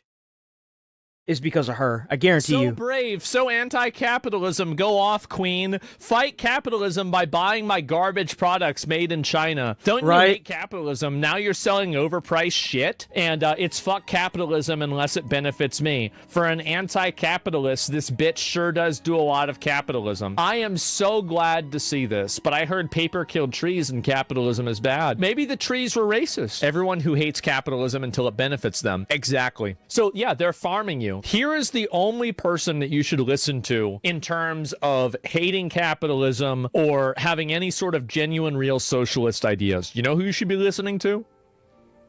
Me. Obviously. You see, it's me. And here's the reason why. I am one of the only people on the internet that could live with every luxury and every advantage and every benefit and every sort of cool thing. Bro, Asmongold is so rich that he himself, he checks in with his he has like somebody that invests in like stocks and shit for him, and he checks in every couple months and he's like, "We in the positive?" He doesn't ask how much. He asks them, "Are we in the positive?" And the guy's like, "So much." He's like, "Yes." And he's like, "Good on return." He's like, so much money. And Asmon's like, "Okay." And then that's the end of the phone call. And this dude lives in his family home. He buys jerky and Chipotle every night. He just recently got a new car because he needed one. He didn't buy a luxury car. He bought like, I think it was like a Mercedes or something. It wasn't like a crazy car, like not like a Lambo or anything. And then he got a Mustang from his dad dying because his dad gave him the Mustang. Like, this dude lives so, like, normally, it's not even funny. And I don't. And I don't care. I live on a basic necessity budget for the most part. Anyway. Says the guy living in a fucking mansion. Okay. Like, to give you an idea, Asmon's house was so fucked up that he went into the attic and fell through the attic. He just got his kitchen remodeled because there was no water coming through the faucet. Like, rich. Anyway. Too much.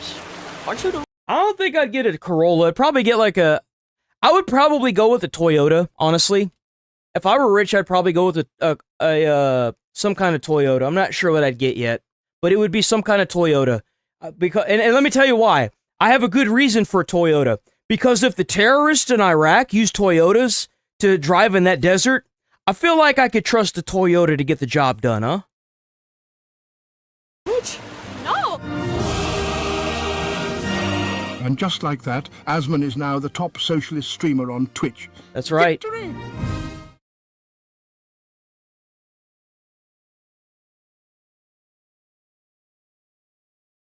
Oh, and to give you more of an idea, every video that he posts on YouTube is done by his editing team. He's got like maybe 1 or 2 people that do that. And here's the kicker. Asmon doesn't get a dime of revenue from his YouTube channel. It all goes to the people that are editing it.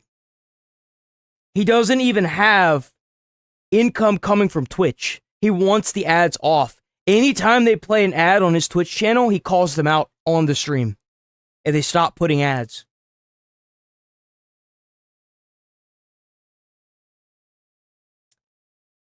Oh, now we got Callergate Hassan. Exactly what I think it is. Crying about his viewership. Man, don't you just hate to see it? It is. Hassan is, what a surprise. He's upset. More and more people from his audience peel away. Is he talking about himself? And people from his audience move on to different people. And when that fucking happens, maybe some of them will come here.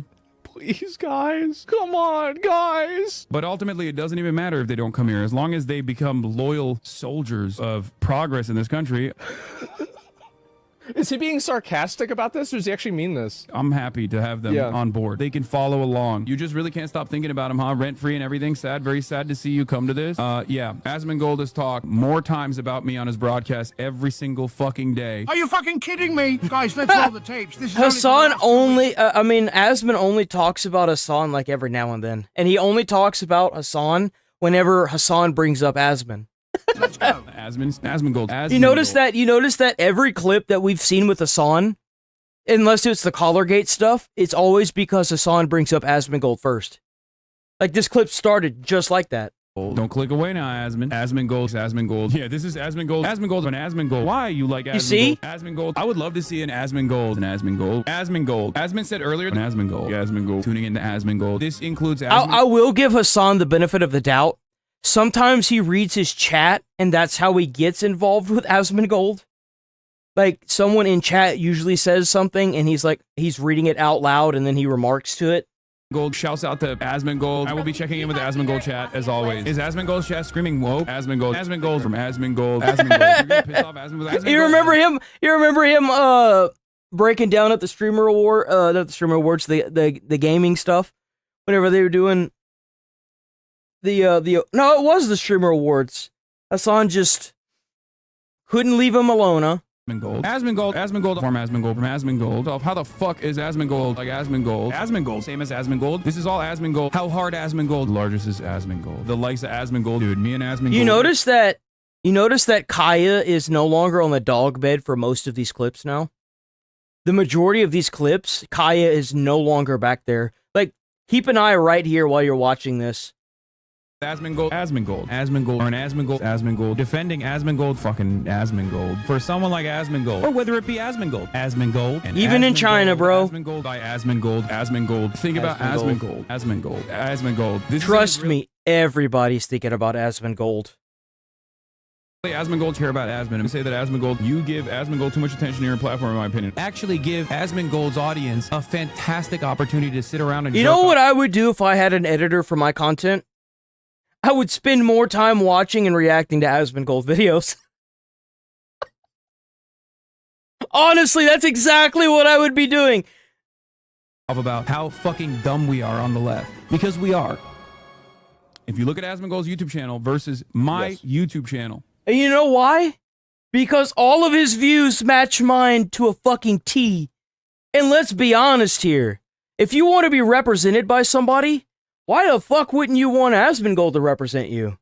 He literally lives like a poor person. He only does like the bare necessities. He never goes out. Bro's living the dream. It's not like he's out partying in a big mansion every single night. Like, he's living the most basic life. And he was born and raised fucking poor as shit, too. So, like... What I choose to actually cut. What I choose to actually acknowledge is the fact that Kai is not in the backdrop anymore, Hassan. What's the matter? What happened, Hassan? Bro, holy shit. Every time he talks, there's 2 seconds of silence, every 2 words. As the political commentary person on this platform now, botted or not botted, how much he talks about me, there is a major disparity. Oh my god, botted or not botted, everything else. And I get it, you're down bad, things aren't going very well. You know what your analytics are. You know you've been losing followers like crazy ever since the dog thing, right? It's been massive. Every one of his fans goes, oh, he obviously doesn't care about anything. He doesn't care about money. He still lives in this like filthy home. That's marketing, I guess, to a certain degree. It's marketing. You look to someone like myself and you go, oh, Hassan is a socialist, but he dresses nice. You're engaging with tremendous levels of luxury. Fucking luxury car, jewelry, luxury clothes. Look at that Gucci. Bro, who the fuck needs a Gucci bag? If I get a backpack, man, I want that shit to be... I would get a military backpack before I get a fucking Gucci. I want something that I can throw around and abuse, man. I want to punch the shit out of it when I get mad and not have to worry about it tearing. I want this crap. $3 million luxury house, garbo. probably $4 million now. I mean, you're going a little farther, right? Do you need to go? He's on a fucking private jet. Look to my output. Positions on things do not change. Let me think if Hassan's positions on things have changed. He used to say the word retard. I can't argue with retards, okay? You're retarded. I'm being ableist, and you're fucking retarded. And now he's in his virtue signal phase again, where he's not saying it based off of kind of what his audience is saying. The problem Hassan has is that he lies. I am looking forward. Now, this may sound bad, but Asman also said this a lot. Whenever he was growing up, he said this. The F word, the like, not fuck, the F-A-G word. You know, it used to describe like, I guess like gay people. I used to say that to everything. You know, like, in my personal time, I wouldn't actually go out and say that in front of anybody, not even at school or anything, but like whenever I was alone, bro, like I'd be playing a game and I'd just be throwing it out there, right? Nice to people, and he does it so brazenly that people think that he's not worth trusting. If you want people to trust you and like you, you've got to stop lying to them. I agree. I feel like no word, to an extent, I mean, yes, it could offend you, sure. But if I'm calling you a slur or a name, I'm not... Like, if I call someone retarded, I'm not saying that neurodivergent people are as... Like, I'm doing them an injustice by calling you retarded. That's usually how stupid you are, if I'm being honest. But, like, if I'm being honest here, the only reason why they should even be offended is because they feel like, you know... How could you compare me to this dumbass? I have people that are not Asman, but like, you know, want to have that happen. You're actually so slow. You talk about and watch Asman so much, your viewers may as well tune into his stream. I'd love that. Go watch Asmongold. Asmongold's awesome.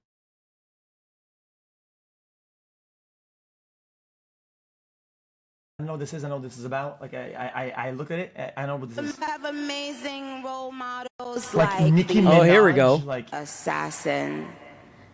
J.D. Vance, our vice president. Assassin J.D. Vance, our vice president. That's the video that I was trying to find earlier. When I say that, I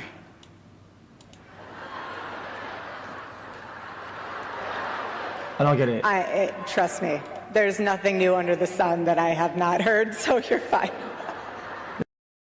I've heard that she's getting up. This is Kirk's wife. I've heard she's getting a lot of backlash here lately because of how, like, publicized everything she's doing is. I don't get it. Yes, we did. What does that even mean? You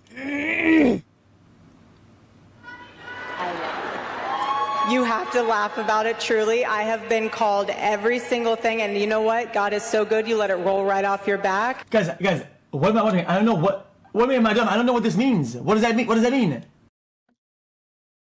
Her husband was assassinated, you fucking midwit. And you have amazing role models like the assassin J.D. Vance, our vice president. And when I say that, You know, it kind of sounded like she was trying to say that the guy that killed Kirk was a role model. You notice how she paused right after she said that? Like, listen to it again.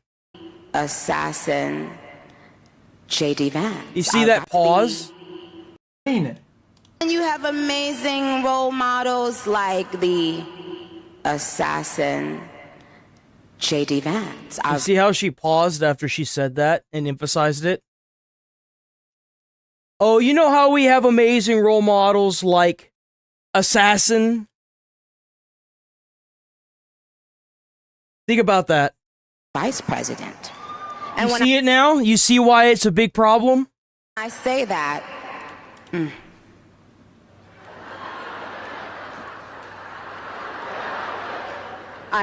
Trust me, there's nothing new under the sun. It sounds like she said that on purpose to make a jab.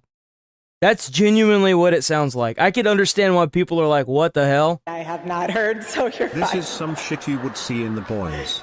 This is a Vought event. Yes, we did. I love you.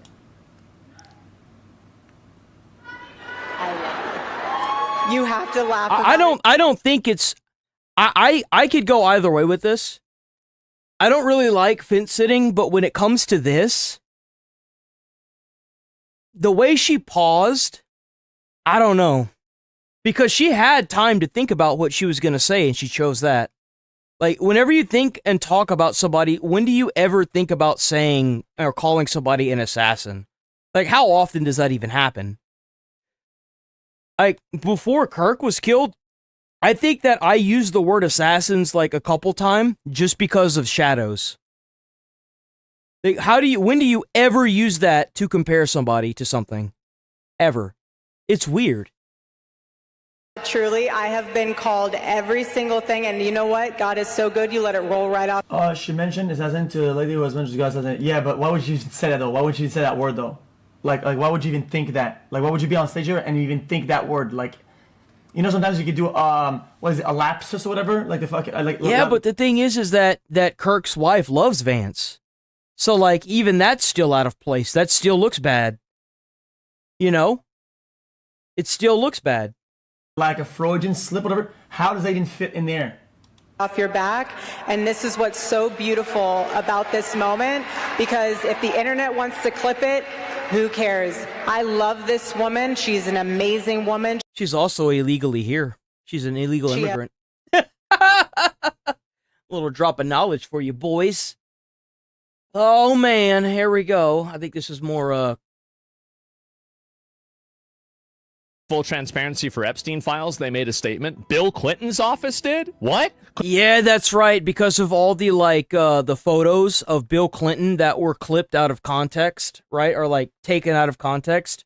Clinton's office stepped forward and said that they wanted the full release of the files. Clinton's deputy chief of staff accused the DOJ of selective releases that imply wrongdoing while protecting others. Yep. So this is the statement they made. Epstein Files Transparency Act imposes a clear legal duty to the U.S. Department of Justice to produce the complete record to the public demands. However, what the Department of Justice has released so far, and the manner in which it has done so, makes one thing clear. Someone or something is being protected. We do not know whom, what, or why.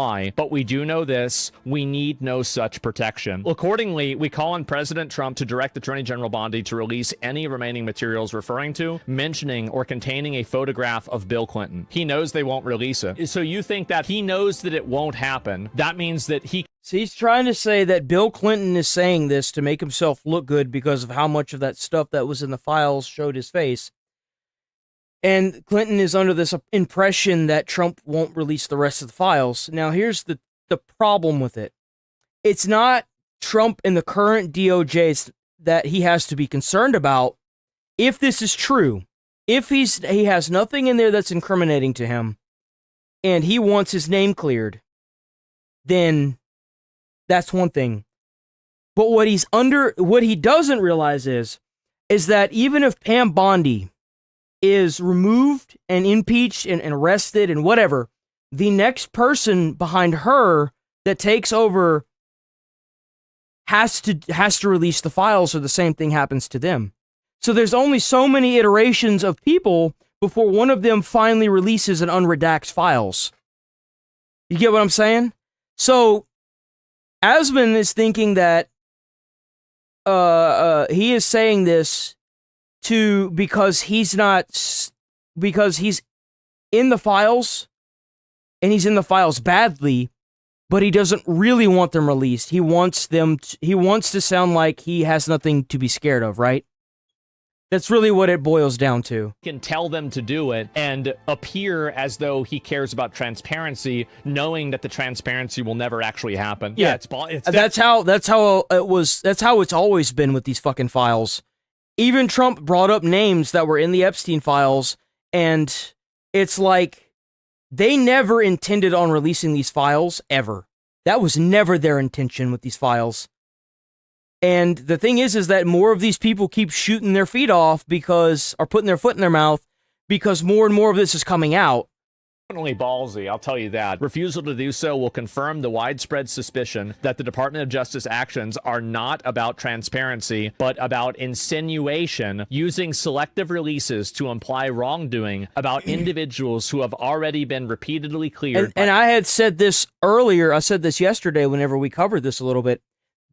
With all the people they're insinuating, like Michael Jackson, Clinton, you have other people, man, what's that name of, it was like someone who was in Britain, it was like a king or queen or some shit, I don't even fucking know, it was like Edward something. How many of these people are going to start coming forward that are high-profile people that have money that actually don't have anything that's going on inside those files that are going to be like, you need to release these files now before these files fully come out, like, mostly unredacted? You get what I'm saying? Like, they could be shooting their own feet off by releasing the Epstein files the way they did. Like, what if somebody from Michael Jackson's family knows full well that nothing was incriminating in that, and then they start coming forward? You know, like, it becomes this spiral effect. More and more people are going to start calling for the release of these files. This very same Department of Justice over many years under presidents and attorneys generals of both parties. So Bill Clinton is saying release everything. Here's what I think is going on, okay? If you're at that island and you're around in all of these photos, you knew about it. You knew about it. And I think this wrongdoing was so widespread that I think Biden knew about it. I think Kamala Harris knew about it. Like, you really think that she didn't know? Any administration that got into power after Epstein was arrested and put in jail knew about this. 100%. About this, she was on all these intelligence committees, and a lot of them probably knew about it when they were going around Epstein and stuff too. She knew all of these people, and like, you really think she had no idea who was involved? And she didn't say a fucking thing. All of them knew about it. None of them talked. Donald Trump named Bill Clinton and Prince. It makes you wonder why they're so, like, think about it this way. If these files would incriminate most of the United States government, would it not make sense to make sure that you keep the same people in power for as long as possible, so that way these files never get released? Only now that we have younger people that weren't involved getting into office is this now changing. I think their days are numbered. I really do. I think their days are very numbered. Prince Andrew as people that Prince were Andrew, that's it, and people that were bad actors. He named them directly. Bill Clinton. Got a lot of problems coming up, in my opinion, with the famous island with Jeffrey Epstein. That island was really a cesspool. There's no question about it. Just ask Prince Andrew. Has he lost weight? I feel like Trump's lost weight. We don't think that they can go after Bill Clinton, or they've chosen not to act on it. He's not going to get charged. You've got to remember also, Trump was talking about releasing the files. Yeah, it looks like he's lost weight. When he wasn't the president. Would you declassify the Epstein files? Yeah. And then he becomes president. It's like, wow, guys, what do you mean these, the files? What are you talking about files for? I feel like this entire thing is rotten down to its core. Oh, it absolutely is. It absolutely is. There is no side that's wrong. The entire thing is wrong. I mean, if you know about it and you didn't get involved, then you're part of the problem. If you knew this was happening and you didn't say something to somebody out of fear and you didn't leave and you stuck around, you're part of the fucking problem. I absolutely believe that. Say something. And what's crazy is I have done this at several jobs. Say something that's bothering you. You'll be surprised how many people agree with you. You find out really quick, who agrees with you just by speaking what you think.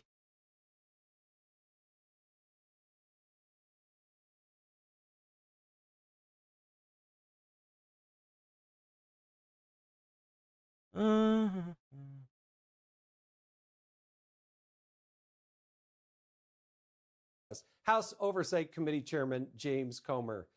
Chairman, thanks so much for joining us. I do appreciate it. I'm glad to see you taking action. The amount of things that are coming across your desk in the first year is just unbelievable to me. Scandal was what? Across your desk in the first year is just unbelievable to me. Reach the billions category. I'm pretty confident it did exceed $1 billion, but let's say it's hundreds of millions of dollars.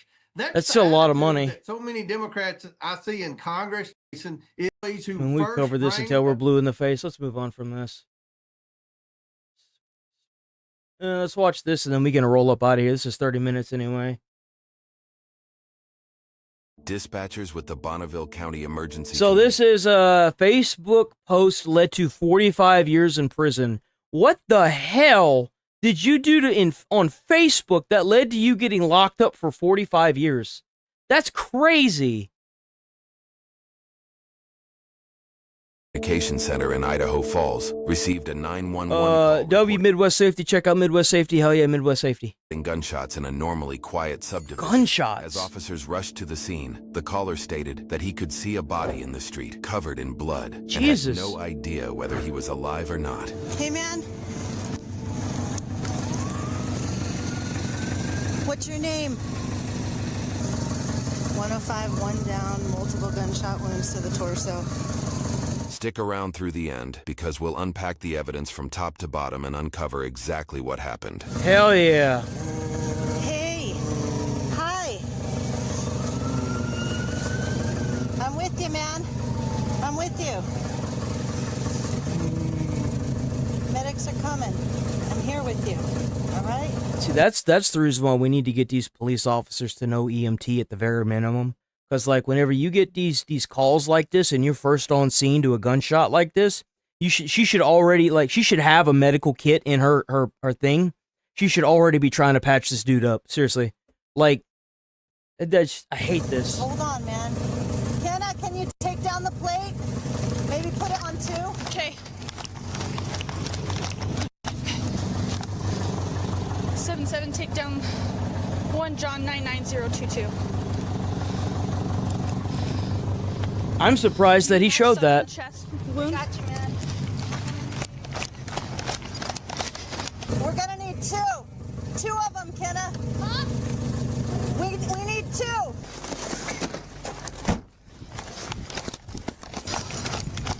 I don't know even what I have in here. I've got a little kit in my bag.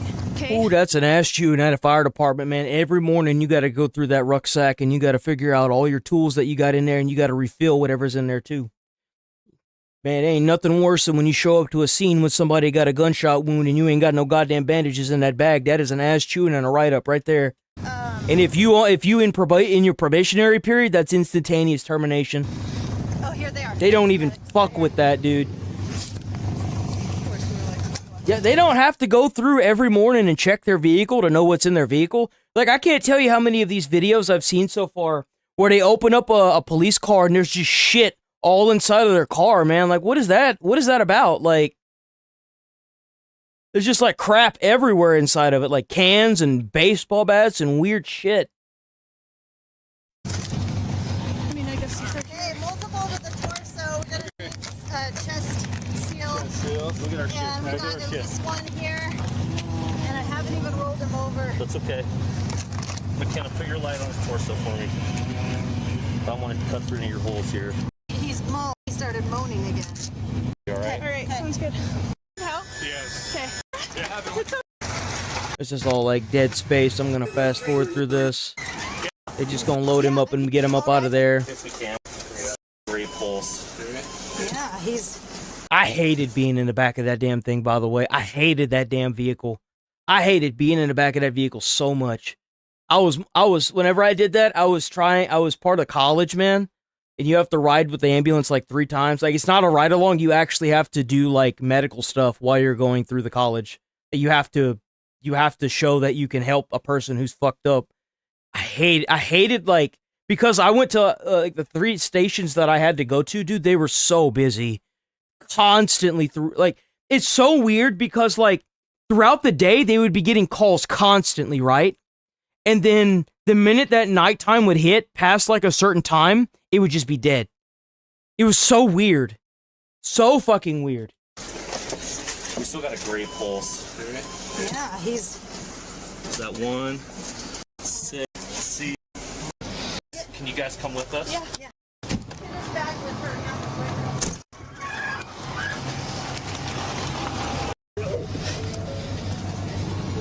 So they'll be driving the ambulance to the hospital? I didn't know they could do that. They could do that? I didn't know the police officers could drive the ambulance. I didn't know that. Yeah, just we kind of thought it was fireworks. How many shots did you hear? I don't know exactly. About like 7, 8. Yeah. A lot. About a lot, yeah. Okay. And so I saw some through like the fences, but like the field. So kind of followed it, wondering what it was. Did you guys see anything or hear anything? You heard it? You watched it? This wasn't right here. You were standing in that window? Man, that is such a pain in the ass. I ain't even gonna lie. If I walked outside to see the dude laying on the ground, I'd be like, fuck. I'd feel so obligated to help him. I'm not even kidding, dude. Fuck. That's so fucked up, but it's like, Sure. Okay, and you watched it? I watched this car pull up. Was it a car or? This car right here. With the headlights on. It pulled up. And it sat there for a few minutes, then it got out, and I see this light going around like he was on a cell phone or something. Okay. He's walking around there, walking around the car and everything, and then phone went down, and a few minutes later, the shots went off. Okay. Where did the shots come from? It seemed like they came from right there at that car, right there where he done it.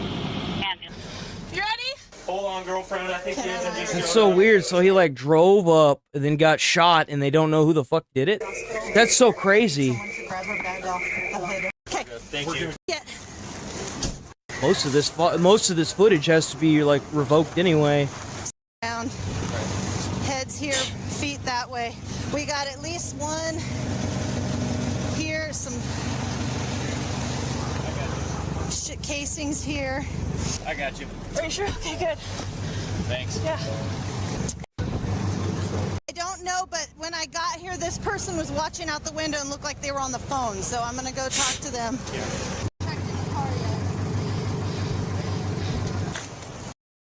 You did? I heard 7 shots. I didn't see anything, but I heard something. Who the hell wears that anymore? Like, is that like an actual sleeping gown? I heard 7 Bro, is this fucking neighborhood from like the 60s? I heard one little sharp, like, and then afterwards, Uh-huh. Did you see a car? I saw a car, so I looked out right after we heard the shots, and... It's a Karen! Run! See how quick she stepped in? You see how quick she stepped in? I saw a car, so I looked out right after we heard the shots, and I don't have a ton of details. I know that it was a sedan, likely 4-door, and it was light-colored, and it took off that direction real fast. And after the shots? After the shots. That car has been in the neighborhood off and on for the last few weeks. The one that's running? The one that's running. Mine is the one behind it. I'm visiting him. Yeah. Okay. All right, you guys heard or saw? I heard. We were walking my dog down the street. We thought it was just fireworks, and then we get a... My bad, I didn't mean to jump scare you. Outside their car, dead. Laying outside of the white car? Yeah, there was just laying outside. There was more than like 6 shots too. Okay. Was that the only car involved, or was there another car? I don't know. I didn't hear any other cars when it happened. I didn't hear anything going down the road. Okay. I just heard the gunshots. I live a couple houses down. Okay, you didn't hear like a car speed off or anything like that? No. I just heard about 10 rounds go off at rapid fire. He lives here. My car is the one that's parked behind that. So you guys just heard shots and shots. Yeah, I you're the one was who laying called on that bed. You're the caller. I was laying Is on there the not like a house on the other side of the street? Like, and I heard 4, bam, bam, bam, bam. And then just a little hesitation and 3 more. damn. I don't know if we are looking... So I guess the initial 3 shots is what led to him being like, you know, getting laid out, and then he shot him 3 more times while he was on the ground. That's crazy. That's crazy. I haven't talked to anyone of these Bro guys was shooting to kill that dude. who have seen the suspect vehicle. None of these guys are saying they saw any other vehicle other than that one. There may have been, obviously. I get the 45 years in prison now. The house or something. Right. A neighbor says as soon as the shots went off, they saw a small, light-colored sedan, early 2000s model, speeding off northbound. The guy right across the street. Say. Oh, okay. When you came on? Yeah. So there might How do have you been know a exactly what year it is? I mean, Jesus. vehicle that left the area. We're not sure. No cars like that. But we heard a full-size truck, unknown make, model, or color, and then something about there might have been a station wagon or something. Okay. He was out. He saw We got 4 different cars now. pretty shortly what happened. Couldn't describe anything specific, but the truck actually went westbound. We got a truck, a sedan, and a fucking a station wagon. Little light-colored sedan. No. Okay. No. Any luck with that? We'll make the Camera? It doesn't work. It's not working.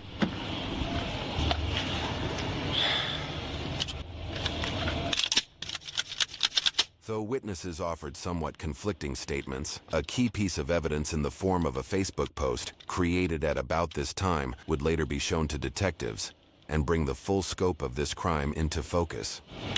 Oh, was it a bunch of people that showed up? Hey, Robin. So this vehicle's the one, John, the one that they say is a blue car, but it's actually a white car? Does this picture pop up? I haven't ran it yet. Yeah, I'm assuming this is his vehicle. He was laying next to it. Okay, His phone is there and but everything. But I want to see if his picture pops up. But that's the one John plate right there. Yes. Okay, because it said that it's a blue car, but that's a white car, Correct. right? Okay, just want to make sure. Okay, so I think it might be worth going and knocking over it. Sure, well, let me If anyone wants to get cruise this over there off with of me. Well, hold on. Let me get. Just across the street. Let me see if that's even him, his picture. Okay. Because if not, you might be walking into a suspect or someone involved, you know? It was at this moment that dispatchers received a very unexpected 911 call. Really? 911, where's your emergency? Yeah, I need to turn myself in. Okay, in reference to Oh. Shooting. what? Okay, where did it happen at? It happened on Saturn Avenue. Okay, what's your name? My name's Mark Bent. And what happened, Mark? I shot someone. Okay, and where are you at now? I'm at Albertsons on 17th, right by O'Reilly's Auto Parts in Wells Fargo. Okay, are you in a car? I'm in a truck. I'll be outside with my hands up. What kind of truck are you in? It's a gray Toyota Tacoma. So what'd I say about them Toyotas? You think I'm crazy, man, them Toyotas? Okay, do you have the gun with you still, Mark? Yeah, it's inside. It's unloaded. It's in the truck. I'll be outside the truck. It's probably unloaded because he... Never mind, I'm gonna stop. Okay, hang on just a second for me, okay? Let me talk to my officers. Who is the guy? Do you know him, or? Yeah. Okay, what's his name? His name is Nicholas Bird. We probably don't want to walk on it too much without... We probably want to... That's crazy. We got suspect? On the phone. Okay. I got detectives coming out. We think we have a suspect on the phone right now. 5-5 for information. He's peeking at Common Sense Homes and 17th. So far he hasn't given us his location. Copy. Understand. Common Sense on 17th and Homes. I have not touched the car. I He is calling us. Let's go. Let's roll it. Damn. Can you tell me your side of the story? What happened? So actually, I think at this point I need a lawyer. You just want to talk to a lawyer at this point? Yeah, but I'm gonna turn myself in, so. Okay. Nope, that's totally fine. I'm just going to let you know when my officers are getting ready to pull up, okay? Okay. Damn, you think this guy like said something on Facebook that pissed him off? That's crazy. All this over a Facebook post? Man, I'm gonna have to give you some bodyguards whenever I start making some money. Give him instructions. I'll be wanting Shit. him to be with his hands on top of his Look. head when we arrive. Like an argument over something he said online. I haven't, you know what, no offense, but that's not even my priority right now is your car, so. Well, you know, somebody might have just been murdered, so I really don't care about your car. Oh! Oh! Oh! Where's the suspect supposed to be on? Is it Albertson, 590-17? I'll head that way. Can you just let 3-3 know to stay with this victim? He's at the hospital. Copy. 3-3, I copy. I'm out with him. 10-4. 5-5, units, you respond. responding. As you guys get closer, turn off your sirens. I don't want to spook this guy. We've got an officer that's going to be pulling up in just a second for me. Just let me know when you see him, okay? Okay. 5-5, do you have a name for this guy yet? Mark Spence. All right, I should have an officer pulling up. Just let me know when you see him, okay? Okay, I don't see anyone yet. Are you outside? Yeah, I'm outside. Okay. What I need you to do is go ahead and lay down on the ground on your stomach right next to your truck for me, okay? And put your hands out to the side. Let me know when you do it, and just put the phone next to your mouth so I can hear you. Okay, I see the police showing up now. Are you on the ground? Yeah, I'm laying on the ground right now. Oh, you just clear the air. Go to A6. Clear the air? That means get off the radio. Oh, he's like at a store. Put your hands out to your side. Albert, this parking lot, he's on the ground next to his truck. Hold the air. 2-2, we have him proned out. If you're responding, don't come from the west side. How the hell is anybody supposed to know what side they're on? Hey, let me get on my driver's side with the deputy, and then we'll bring him to that side. Oh, come on, guys. He's on the damn ground. Just go up and get him. Come on. Why the hell they do this? Just go get him. Slowly. Slowly. Hands on your head and raise your finger. Stand up to your feet. On the top. On the top. Lift it up. Okay. Slowly. Stop. Just have him go straight back. To your right. Oh my God. Hands on top of your... Is anyone else in the vehicle? 2-2, we have one. Police. It's my very first shooting scene of everything. Rifle front, rifle point. Okay, we're gonna go driver's side or... On you. Bro, you got him in handcuffs. Oh, they're gonna clear the vehicle. That makes sense. Clear, clear. Firearm on the passenger seat. Yeah. Ty, you got your phone on you, Tyson? If not, I'll grab mine. I think we have dicks coming out, so we can just let them touch everything. There it is. A 9mm? Yep, that's a 9mm. Man, why does everyone buy 9mm? Like, if I'm gonna get shot, I don't want to die slow.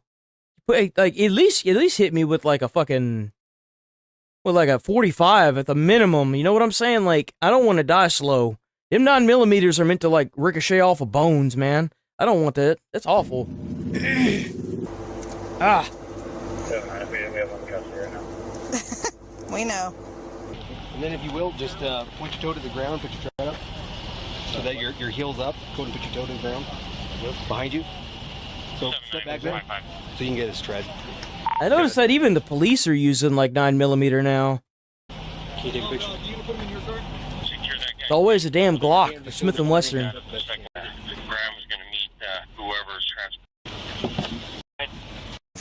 Shooting this way, and if so, did they all just go into him and nothing? I'm not seeing any. Maybe he caught every one of them. As Mark Bent was being taken into the Idaho Falls Police Department for questioning, Mark's father called dispatch. Public safety, this is Brittany. Yes, my name's William Bent. Well, my son, Mark Bent, shot somebody. Okay, and how do you know about this? Well, he called me before the... Damn, so his dad was gonna turn him in. Yo, W parent. And I de-escalated the situation, told him just turn himself in, and he said the police were going to be there. Oh, about a half hour ago, they were supposed to Okay. meet him in his truck. Okay, we did take him into custody. Okay, that's all. That's the main thing I wanted to know. I just didn't. I de-escalated the situation, so I just wanted to make sure that happened. We do appreciate that. Sorry to hear about that, William. Thanks for calling us. We'll get you on the test in just a minute, okay? Okay. To the suspect is RO of the vehicle that was of Nicholas does match my victim. Why don't you go ahead and stand up? I'm going to get you out of those cuffs. Water? All right, just chill here for a minute. I'll be right back, okay? Seems like it's been a crazy day, Mark. Do you agree? I prefer to just get to know people, you know what I'm saying? So if you're... You know, I'm pretty intoxicated. Okay. Both with alcohol and marijuana. Why do people use that? Why? It's such a go-to for everything. Oh, I was drunk and intoxicated. Bro, come on. So, no problem. If that's the logic we're going with, then doesn't that mean that like every drunk person would be shooting and killing people? Like, or like, come on, like, seriously, come on. Oh, I was too drunk to make the decision not to drive today. So I'm from Seattle. Okay. I moved here because of my job. I was working at UPS. Okay. In Seattle, and they offered to have me come down here, and I wanted to have a change, and I'm been down here for a year and a half, and what do you think of this area compared to Seattle? I actually like it a lot. Yeah. I bought a house in Pocatello. Oh, Pokey, huh? What'd you go to Pokey for? I have so much better. I honestly I couldn't find a house in Idaho Falls. Like You know, the thing about Pocatello is that I don't like the town, but I like where it's at. Like, because it's like right in that valley. In July, was a jerk, and he had like 4 supervisors quit, and like 5 mechanics quit. I worked in the automotive department. Okay. Wait, what? I quit there. So you're still working for UPS? No, I quit there on in early July. Okay. What made you quit there? Basically, my boss was a jerk, and he had like 4 supervisors quit, and like 5 mechanics quit. I worked in the automotive department. Okay. Do you have any friends, family here, or anything like that? I don't have any family here. I just have friends. Where's your family at? Well, my parents are in Seattle. Okay. My sister's in Yeah, they gotta stay calm so that way they can pry the information out of this guy. Richland, Washington, and my brother's in London. Tonight. You know what I mean? I think what's important is sometimes why something happened. It's so important that we understand the light on things, because I'm sure there's more to it than just meets the eye. You know what I mean? But I want you to know also that during our conversation... No, there's the reason why there's more to it than meets the eye is because you have to have a confession and a motive. That's why. Rights. To convict. You know, and I want you to understand those rights. And so, what I want you to do is just look over this for me, okay? It's just your rights, and understand that... Okay.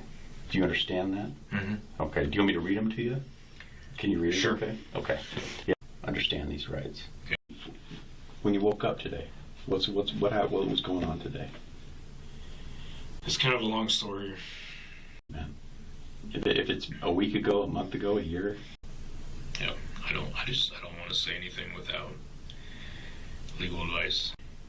The only thing I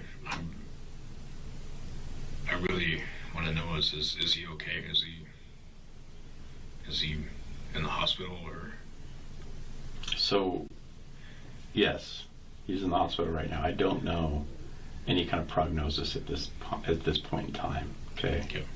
Yeah, I think I need to get an attorney. Nicholas Bird died on the operating table. Damn! An autopsy later identified 14 separate entrance wounds and many other secondary wounds caused by the bullets. Oh, According bro, to he the shot that autopsy dude report, 14 times? Holy shit. several of the bullets had an upward trajectory, suggesting that at one point Bent fired while Nick was on the ground. Other bullets had a back-to-front trajectory, suggesting that Bent likely fired his initial shots while Nick was facing away from him. Damn! Officers found 17 casings at the crime scene, along with holes in the pavement. Damn! So that means this motherfucker missed. Damn! His body was found, supporting the idea that several shots were fired while he was lying in the street. So he probably emptied the magazine and then remagged it. Jesus. Arm found in Mark's truck. What the hell did he think would happen? And he asked the dude he asked them if he was okay? Jesus. 2 magazines loaded with 17 bullets each matched the casings found at the scene. Oh no, okay, so no, he just did one magazine, okay. An image recovered from Nick's phone taken moments before the initial 911 calls were placed depicts a broken side mirror, which Bent confessed to breaking during trial proceedings, suggesting that the broken mirror was used to distract Nick while Bent sprung his ambush. The final piece of the puzzle fell into place when the lead detective answered a 911 call from a couple who was worried about their friend, Mark Bent, who had made a troubling Facebook post after the shooting. So, let me see what you guys found. He's just a pretty good friend to us, and we're just really concerned. And if he did do something, even though he's our friend, we need, you know. I am saddened to say that I have committed some serious crimes today that will put me in jail for the rest of my life or lead to death. As some of you know, shortly after I moved to Idaho Falls, I was slandered on Facebook, with rumors of me being an undercover police officer. Those rumors were followed by threats, harassment, and more slander. But my main goal was to kill Nick Bird, the founder of the Castaways that started all of this by spreading rumors. He also posted where I work. We have him in custody. Oh man, that sucks. Bro was being harassed online. Oof, that sucks. Damn, it kind of makes you re-question everything you just saw, don't you? I mean, there's a reason why you didn't get the death penalty of life, but... Can you tell us anything about it? Or... Well... Did anyone get hurt, or...? Yes. The extent, we don't know yet. Everything's still under investigation. Snapped. Yep. Gosh. I mean, like, at what point of you harassing somebody do they end up snapping and killing you? Like, because he couldn't get a job, he got fired from his job, and you keep harassing him, like, come on. I don't know. I don't think it's justifiable to kill them, maybe beat the shit out of them, but, like, even that's a bit excessive. I'll leave it here because I want to get a search warrant for his Facebook profile. Okay. Because it's kind of weird. Like, people, their Facebook profiles are considered somewhat private, but where you discovered evidence, you can show me what you discovered, and then I kind of have, like, any further digging in, I kind of just will hold off. And then I'll get a search warrant. But this is like huge right here. This is huge. Like, is it? Can we get any context of? Like, did he turn himself in? I just can't disclose anything now. Everything's just still under investigation.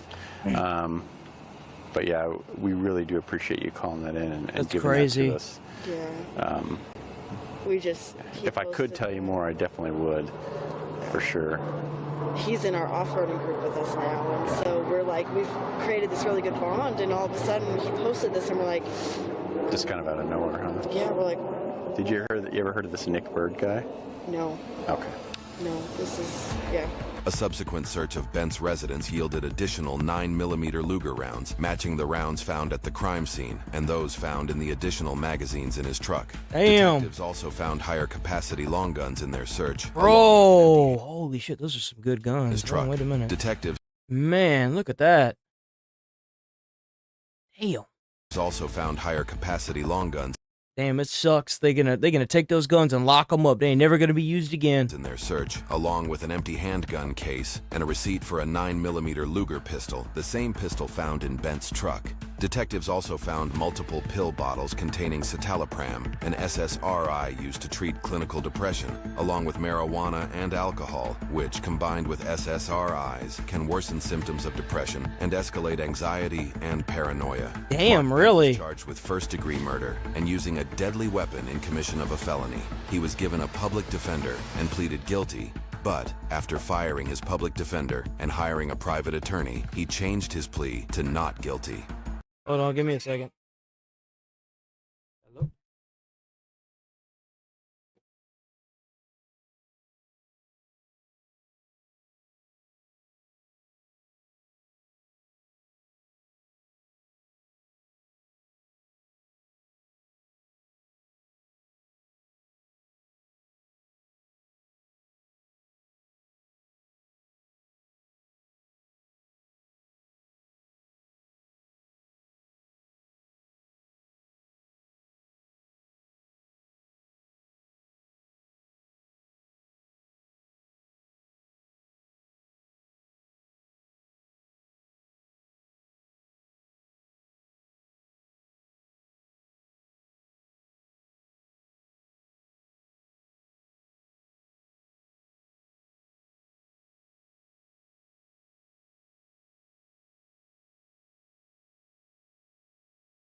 Okay, we back. Sorry about that. Ugh. During the trial, his attorney argued that Bent felt threatened and harassed by Nick and others in the car group that he frequented. He described Nick and others posting his address and accusing him of being an undercover cop. However, no such evidence was produced during trial. Mark Bent was found guilty of both felonies and given a combined sentence of 45 years to life. He will be 89 years old when he is eligible for parole. You know what's more dangerous than thinking everything is AI? Forgetting that behind every post is a real person who never agreed to become content in the first place. Today, that truth belongs to Nicholas Bird, and nothing about this analysis forgets that. Bullet trajectory isn't guesswork, it's physics, because bullets don't lie. They travel in lines and leave angles. In this case, we got upward paths, back to front wounds, and impacts in the pavement. All of it tells a story long after this was over. That science matters because it shows where someone was, how they moved, and if they ever had a chance to respond. I believe when the investigators looked at the angles in Nick's body, they were definitely counting Good shots, question. but they were also reading positions. Back to front paths means shots from behind, and pavement strikes say bullets kept moving after the body hit the ground. Yeah, I always wonder about that. Like, if you had pleaded guilty as opposed to not guilty, would you have received a lesser sentence? You know, that's the real question. Randomness. They don't really have to cut him a plea deal because he turned himself in. Like, that's kind of the thing, you know? Timeline written in angles and blood. Investigations never care about And then, like, they found the Facebook post of him pretty much admitting to doing it. Or opinions, and gravity doesn't care about excuses. And bullets never change direction to fit a story, and angles definitely show movement. And once you understand that, you realize this isn't about guesswork. It's explaining what someone could no longer say. Now, in the end, Mr. Bent made an accusation that was never proved, but the bullets he used testified in ways he never could. Yep. My favorite line of the day is, Kenna, drive us to the hospital. I know, and I was like ready to, and then they just never shut the doors, and I was like, and then a fire guy came up. I got you, and I'm like, no.